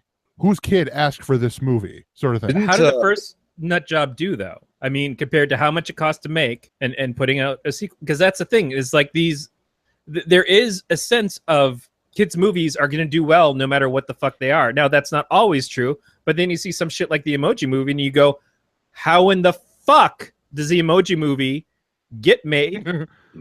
And worse, how does it make money? And I'm sure the Rotten Tomatoes score on that was piss poor, but everybody went and saw it anyway. So I'm not really a believer in those scores making a difference, at least for a certain type of audience.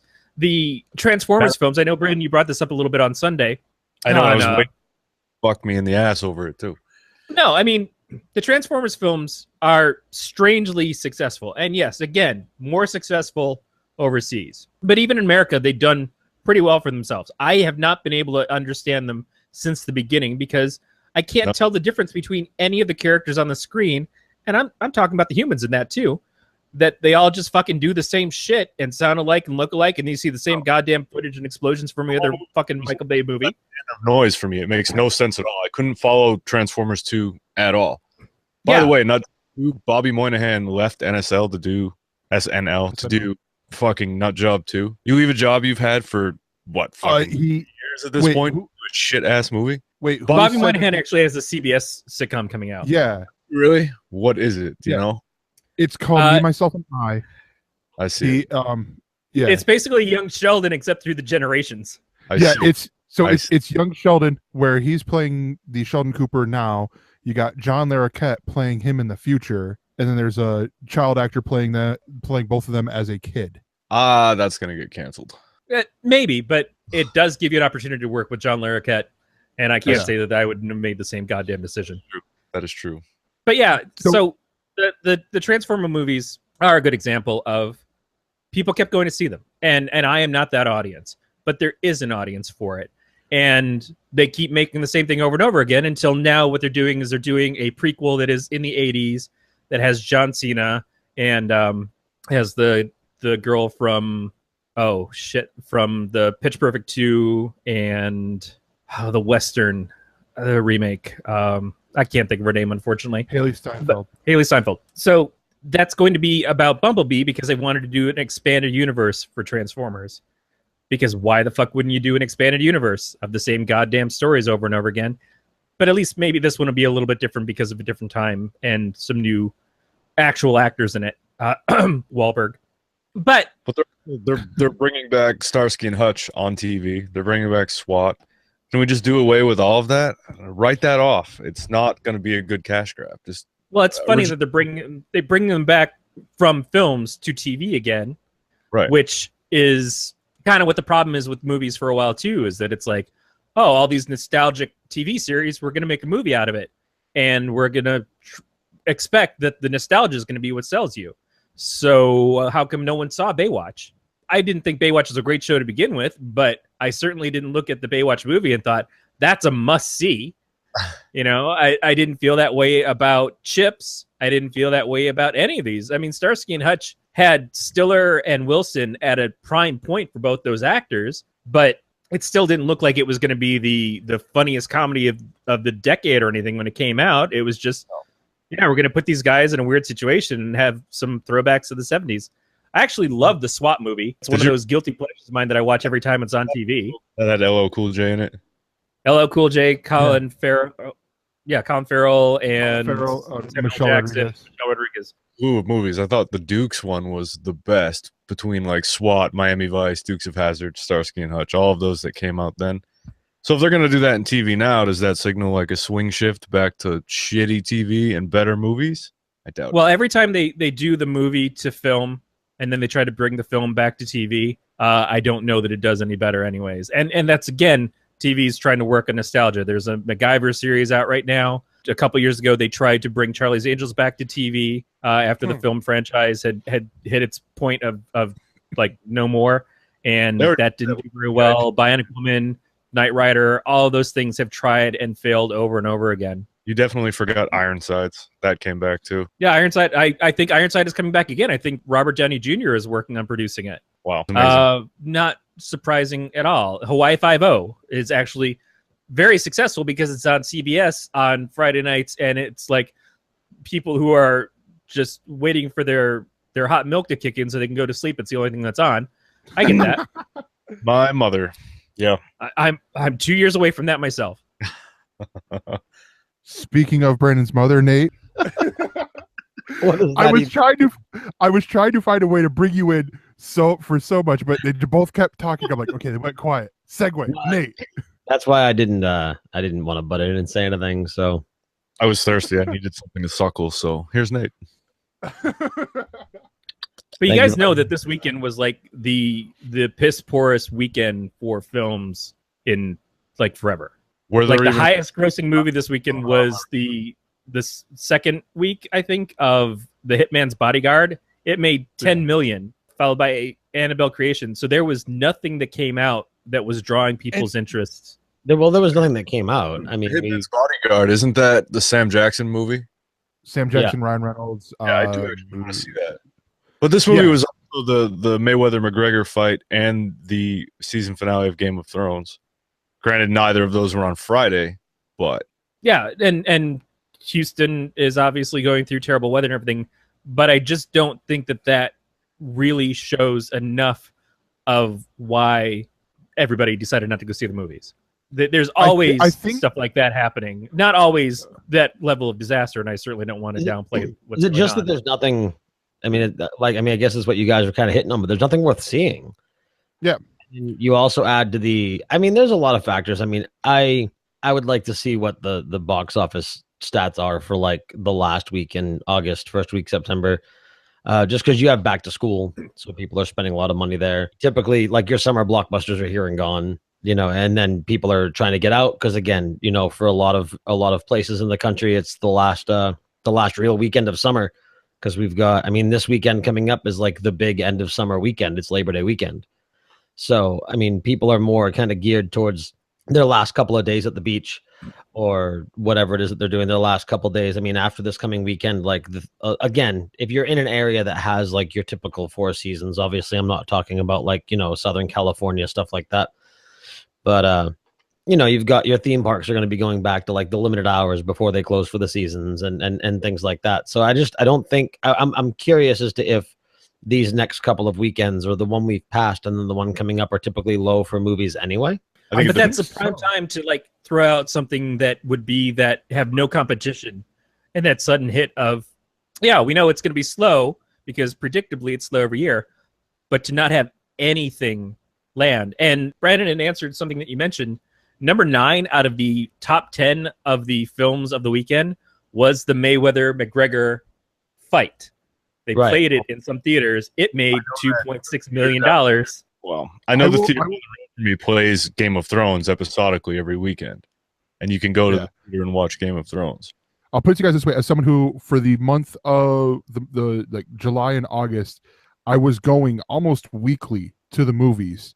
Like it slowed down. Like I was looking through IMDb one of the apps, just looking through at the movies. Like, okay, what's coming out the next week, and planning it out. And I'm like, don't really have any interest here. Like it's like I hit September and I'm like, there's like 3 movies. I think the Kingsman comes out in September, but it's like, 2. Kingsman is probably the first thing since all of summer that I want to go see it in the theater because it's loud. There's a lot of really cool effects.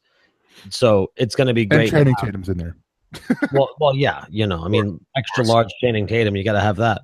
But no, and it's going to be good. But again, like, not to rehash the conversation that we had with Amy a couple weeks ago, but yeah, there's nothing worth going to the theater for. Like, literally everything that came out this summer that was considered a big hit, Wonder Woman, Spider-Man, things like that. Those are all things that I'm perfectly comfortable waiting for digital release. Actually, Wonder Woman is either out or comes out on digital. It's either out. I think it's out tomorrow on digital. Out tomorrow on digital, yeah. Yeah, you mentioned Baywatch. That's already on digital.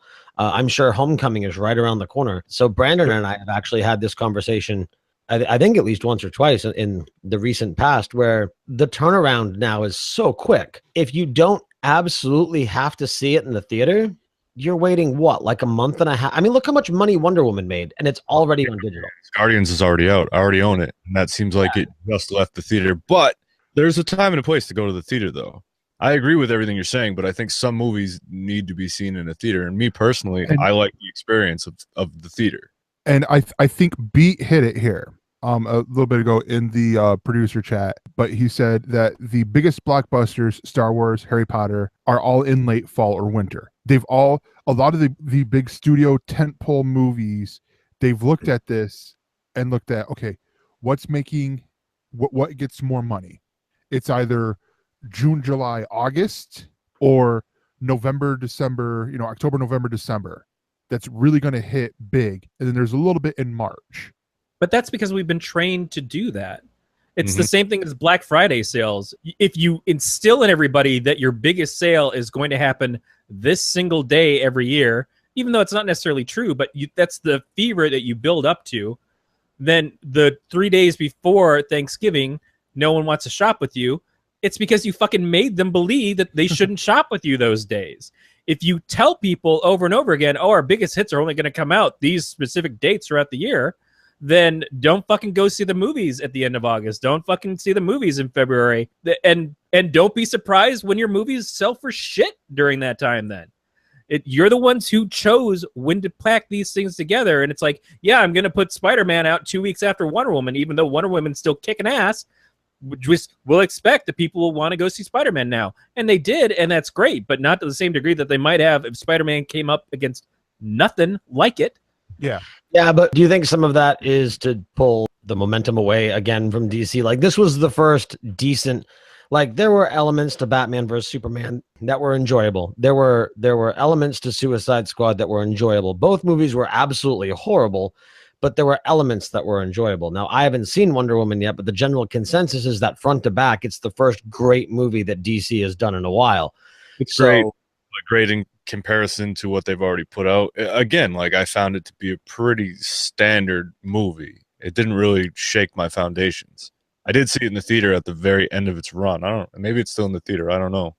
But I think like dollar theaters. Yeah. But yeah, no, so I mean, I think it was just kind of to pull the steam out of DC.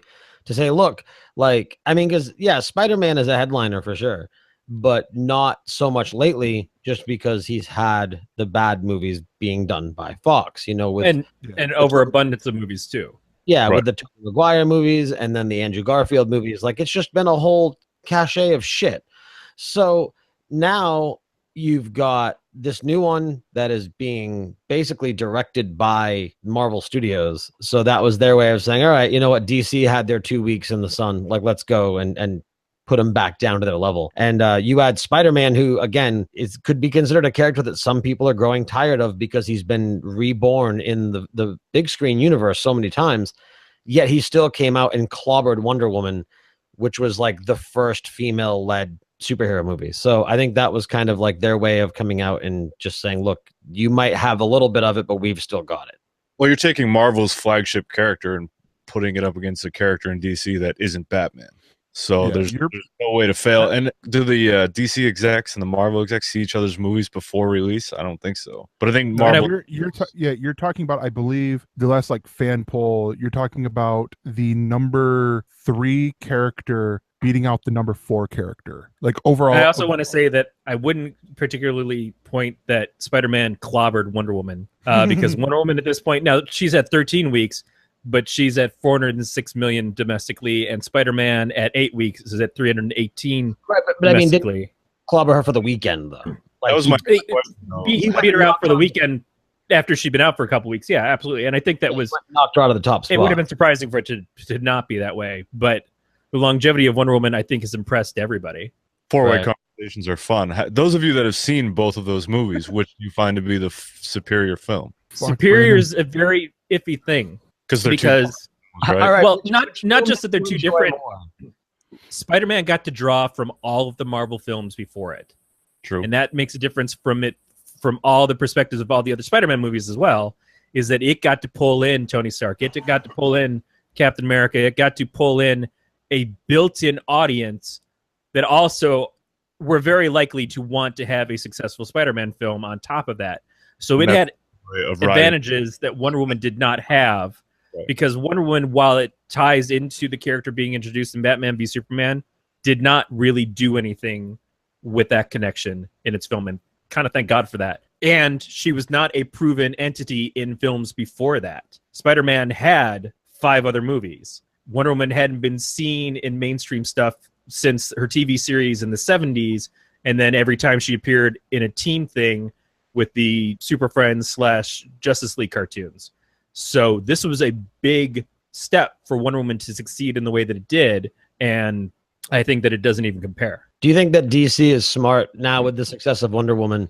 And I guess you could call the other one a financial success too, but based off of the Justice League trailers, they've now thrown their weight behind Wonder Woman as opposed to Batman or Superman. Do you think that's smart of them to do, or like I think with some of the reshoots they might have done some of that, but looking at it right now, I don't see Justice League being that film. I think whatever is the next movie that's coming out is going to be what the film that they retool to not necessarily be like, oh, let's focus in on Wonder Woman, but focus in on what made Wonder Woman so successful. Well, I think you're seeing that with the movies that are getting announced that were coming out of nowhere. Exactly. The Batgirl movie, the Nightwing movie, all these other things that are coming up, the things that were already laid down, the expectations were, we understand what they're going to be doing with an Aquaman movie because the director has already had something in mind from the beginning, and that's the director that hasn't left the project yet. Flash, we have no fucking idea because Flash just keeps going through directors and stories faster than a fucking Flash. Hell for Flash. What DC needs to do is regroup and fill the niche that Marvel hasn't filled and focus on the female-driven films. All I think that DC needs to do is be true to their characters and be true to what made these characters long-beloved legends for decades now, for almost a century now. And what they haven't done is that. What they've done is they've said, wow, we've had really great success in movies with our Batman flicks. Let's make more Batman flicks starring these other characters. And that's the wrong way to go about it, in my opinion. You know what I think would be interesting? And I had this thought a couple days ago, so why not just talk about it here? So you have Marvel, who is obviously, they're championing the theater right now, right? So their movies are like, they've got the theater locked down. Like, even if the movie is mediocre, it typically does well, at least turns a profit. Marvel is your Blizzard. What you say you're into with Blizzard is what Marvel does. Right. It's because you go into it and you're comfortable. You know you're going to get a reasonably good quality to great quality, that even if it's not the one that blows your tits off, it's still going to be an enjoyable movie. I wish I could find something to blow my tits off. That would save me a lot of time. No more Roman. I am Brandon. But where I was going was, but Marvel fails in TV. Like, their television series, they are mediocre at best, like with Agents of S.H.I.E.L.D. and things like that. Whereas with DC, they stumble in the theater up till Wonder Woman, but they nail the TV, like the television stuff. Like, you've got all the stuff on, what is it, the WB, all that stuff's on, right? And that's all successful. You've got Gotham, which is widely successful, and we're actually getting Bruce Wayne in a costume. The start of the new season. The new season is called A Dark Knight. So the thought that I had that I thought would be really cool. So they've got some of the characters again on WB. They've got Batman on Fox.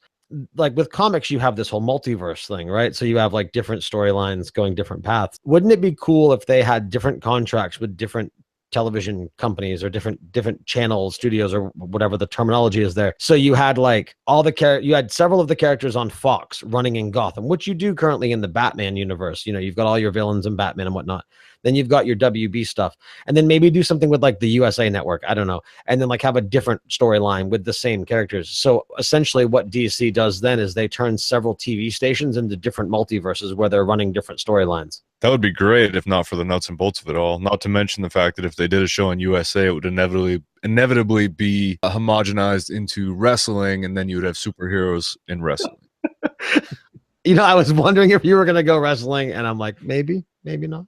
Oh, the days of the cartoon train on USA are long gone, man. That's what they need to bring back. That is sort of what they're doing right now, though, because DC is introducing a Teen Titans series that's probably going to wind up on TNT or something. It's not going to be on CW, but it's from the same people who do the CW shows. So it's a question of if they'll be able to make references. They talked briefly about not having Black Lightning in the Green Arrow universe, and I think they kind of step back from that and say, well, he's going to be separate, but that's only because we're not going to involve him in those storylines right away, and then somewhere down the road they can. But you've got to also look at the fact that DC, when they introduced characters from the Suicide Squad into Arrow, they immediately felt the need to kill them off in just the most slapdash way because, oh shit, we've got a Suicide Squad movie. We don't want to confuse people who watch the show, even though we also have a Flash movie coming up, and I don't think we're going to kill our Flash on the show, right? So they are very convoluted in their choices of, do we have a multiverse? Do we not have a multiverse? And does it really fucking matter to the fans? To correct you on one thing, though, with the Titans TV show that is being done by Greg Berlanti and the co, that is, I believe, going to be on their DC streaming app, along with Young Justice series or season 3. So nobody will watch it, right? So that's all good. Streaming separation. That whole thing has got to implode. I mean, how do they not see the writing on the wall with all of that? Well, you know what's funny is like we are responsible for that. Like for years and years and years, we complained with cable about how we have to pay exorbitant amounts for cable, and we get stuck. Like, who the fuck watches the Food Network? Like, why is that in my cable all pack? the time? You are a couple of years away. I do at lunch. So, but yeah. So I mean, maybe that was a bad one. My next go-to would be Animal Planet, but I'm anyway. My wife. There you go. You want C-SPAN, man. So yeah, so my thing though is so we complain. Is why do we pay so much money for channels we don't want? Right. So now they split them. $8 per channel. That's ridiculous. Yeah, I mean, essentially, what it would come down to is like my thing isn't so much the separate per channel. Like, I mean, you pay $15 a month for HBO. So if you're paying $8 a month for all this other stuff, my thing is HBO and Netflix and Hulu and Amazon and things like that, they are a collaboration of different networks. I mean, HBO, yes, they are a network, but they have stuff from other, like they have movies and whatnot too. So there's more there, and they have amazing shows with Netflix and Hulu and Amazon and things of the like. You have several things coming together to form a service of multiple channels and multiple avenues. Whereas like CBS, right? So now they're doing their streaming service. What the hell do they have to offer but Star Trek? That's it. Yeah, but that's it though. And That's is it going to be a big enough draw? And now you've got DC, which, yeah, there'll be some hardcore fans, but is it enough draw? Like, would these companies not make, like, sure, don't sign with Netflix because Netflix has Marvel, but would DC perhaps not make more money signing a contract with Hulu and saying, look, okay, well, Hulu also has Marvel. Yeah. Does Hulu also have Marvel? Hulu has gotta remember, the Marvel Runaways TV show. Yeah, that Marvel has kind of spread themselves out a little bit on that. But the other thing is you got to remember, DC isn't DC. DC is Warner Brothers. That's true. Warner Brothers themselves have a ton of content. So if they decide that it's a Warner Brothers streaming service, not a DC streaming service, which makes a lot more fucking sense. Yeah, I could see then that. that could happen. And part of it will be when they can get back the rights to have the stuff to themselves that they haven't already leased out to Netflix and Amazon and wherever else. As far as CBS has 70 years of programming from TV. And on top of that, a lot of the stuff they produced for other channels or for films and stuff. These things do all kind of tie in together. All the Chuck Lorre shows are from CBS. And say what you want about the Big Bang Theory, it's a big fucking hit. That guy has made a lot of big fucking hits. Granted, they're all in syndication. We've seen them to death, but that doesn't mean that he's not going to make the next thing that people want to watch. It's going to go over to that streaming network. So it's not so much that there's too many different ones. It's that eventually they're going to just kind of crawl into each other, and you're going to have to pick your favorites. But we're not going to have 100 channels like we do on cable. Right. We're going to have 5 services. I don't disagree. Like CBS, again, it's great. But as far as the streaming thing, though, like with the CBS streaming service, the only reason I would pay for that would be Star Trek, because anything else is on CBS. So I can just open my Spectrum app and watch it on CBS. Well, right now. I don't need the service. Like, yeah.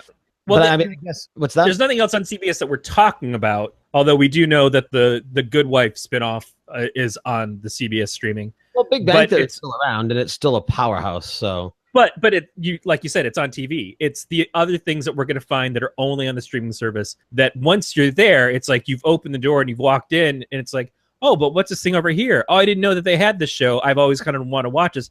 Yeah, I'll pay the $8 for an extra month of this just to be able to get through this whole streaming thing. Oh, wait, my wife is now into this thing. I might check that out with her, or at least I've got to keep it on because she doesn't want to stop watching it yet. My wife just had someone send her all the DVDs for Hannibal, and we had watched Hannibal when it first came out, and we couldn't stick with it at that point in time. We had too much other stuff on our plates, and I always said I wanted to get back to it, so I've been planning for this to happen. And a friend of hers is like, you have to watch Hannibal. You have to watch Hannibal. So she sent her the DVDs. So now my wife is sitting there watching Hannibal without me. I thought it would be. So she's in the other room watching fucking Hannibal without me. And I'm like, well, I wanted to watch fucking Hannibal a year ago. I was just waiting for the time to get to watch it with you. But the same thing is like, if she wasn't watching it on DVDs and she was watching it on some streaming service that we got for a month to try out, I could not end that streaming service until she finishes the show. Whether it's like, well, it's up for renewal and I want to cancel it. Well, I've got 10 episodes left, so I don't know what you're gonna fucking do, asshole. I'm gonna let you watch your goddamn show. Well, damn. So, but in all seriousness, we should probably wrap up real quick before we go. Brandon, where can people find you? Talk to Nate. Nate, where can people find Brandon? Have your people call my people. Yeah, talk to Brandon. No, I don't know. What, just the regular rundown? Listen to last week's. Yeah. Listen to the episode from 2 weeks ago with Amy, and I did the studio rundown. Yeah, no, you can find everything Brandon and I do at inkgeekstudios.com. All of our shows there. Mind of a Geek, All Geeked Up, Movie Busters, the show that Amy and I do that we talked about a couple weeks ago, Indie Case Files. Yeah, just find everything. I mean, I'm not going to go on a long rant. Not really. Why don't you? I will also plug. You can listen to All Geeked Up at 8 o'clock. You can listen to Mind of a inkgeekstudios.com and twitch.tv/inkgeekstudios for all of our live shows. So follow us on Twitch and turn notifications on for all the shows. Corey is always there in the chat room, or almost always there in the chat room. So it's always a good time to hang out and chat. And he is our live encyclopedia, and we love him for it. I'm starting to think that maybe he's like our puppet master, and we're just actually I would prefer the term beatmaster. He is our beatmaster. He guides us in a direction. He's our guiding hand, and we just can't see it. We think that, well, we have no originality. I mean, that's obvious, but he really is there with his hand deep up our ass, moving our mouths. I do want to say, though, that it should be pretty obvious because of how much time that I spend in their chat that I am a big fan of these guys and all the stuff that they do. So if you are somebody who listens to ElseNerds, which the only person I can think of besides Growly Bear is the guy that we have as a guest on the show this week. And his friend Nate. Check out Ink Geek Studio stuff because a lot of what we do, I think you would enjoy them doing as well. They're a couple of my favorite people. So let me ask you this. Let's just say there's a lot of crossover. So I have to ask, is it imposter syndrome when I just assume that all of you dislike me? Because I'm always waiting for hate, waiting for Nate to go off and boot me away. Now that I've spent money on all this bullshit, I'm gonna make the effort to find another pet. What are you, crazy? Pet, bitch, I control you, man. You're the only situation where Nate gets to be the alpha. Even I would concede that I'm not manly enough for that. My ego is not big enough to care about that. Go ahead, ride it. But Brandon, so where can people find you specifically? What's your social network stuff? Is there anything out there that you want to plug? You can find me on Twitter at Crimson Flag, a K and 2 G's, but I don't really use it. If you want to find me active, go to Instagram, also at Crimson Flag with a K and 2 G's. And outside of that, go to inkgeekstudios.com. Follow us on all the social media outlets. Like Nate said, you'll get all of our current shit there. Yeah. And you can find me in the ElseNerds chat room more often than not. Tis also true. Yeah. And Nate, quickly, the things that you do that are not Ain't Geeked related, where can people find those? You can catch all of my streaming stuff at twitch.tv/xsynecx, which is XSYNEKX.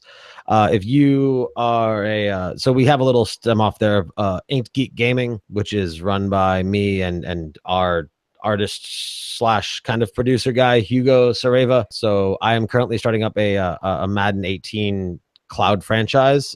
So if you play Madden 18 on Xbox One, and you want to join that, then hit up the stream over there. The last thing I'll throw out is I might have to get Madden 18. If you're going to be playing Destiny 2 on Xbox One, I'm going to be doing an Inked Geek Gaming strike team. So if you are going to be playing that, then again, twitch.tv/xsynecx, get the link to join the Discord. Yeah, I mean, it's a whole bunch. It's a small little group. We kind of work with Team MZ. Hugo works with Team Overdose. So we have a split across a couple of different groups. We have a solid group of gamers that we do different things with.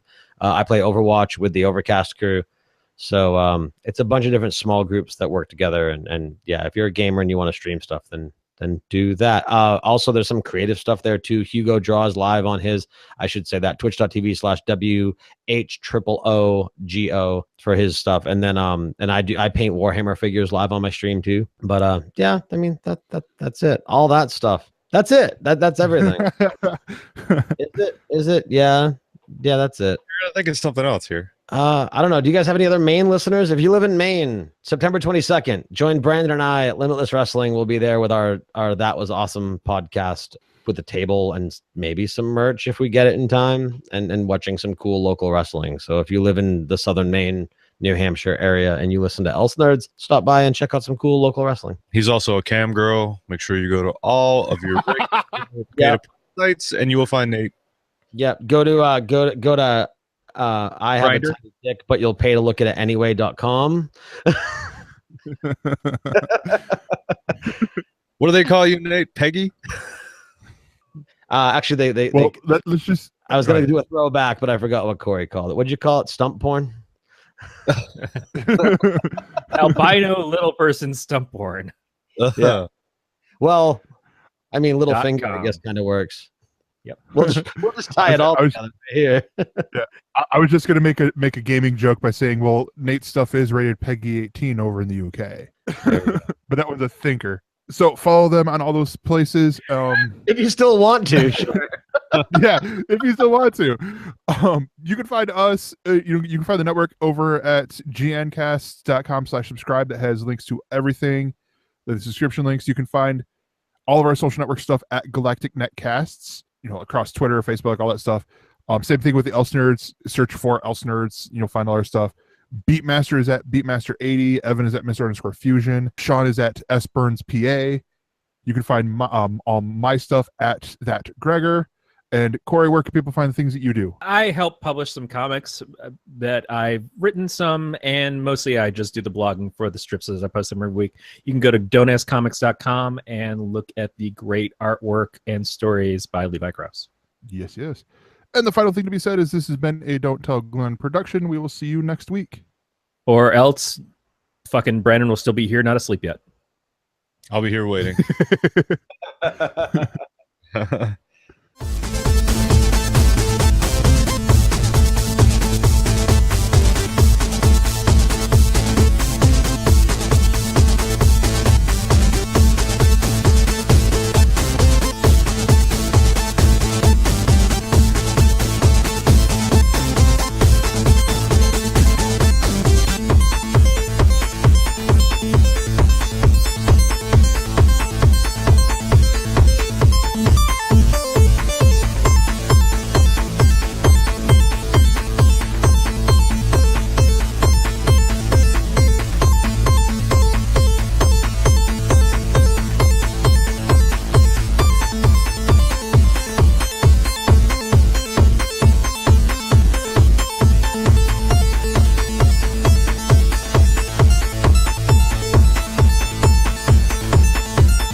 on this Galactic Network podcast, go to gncast.com. That's GNCASTS.com.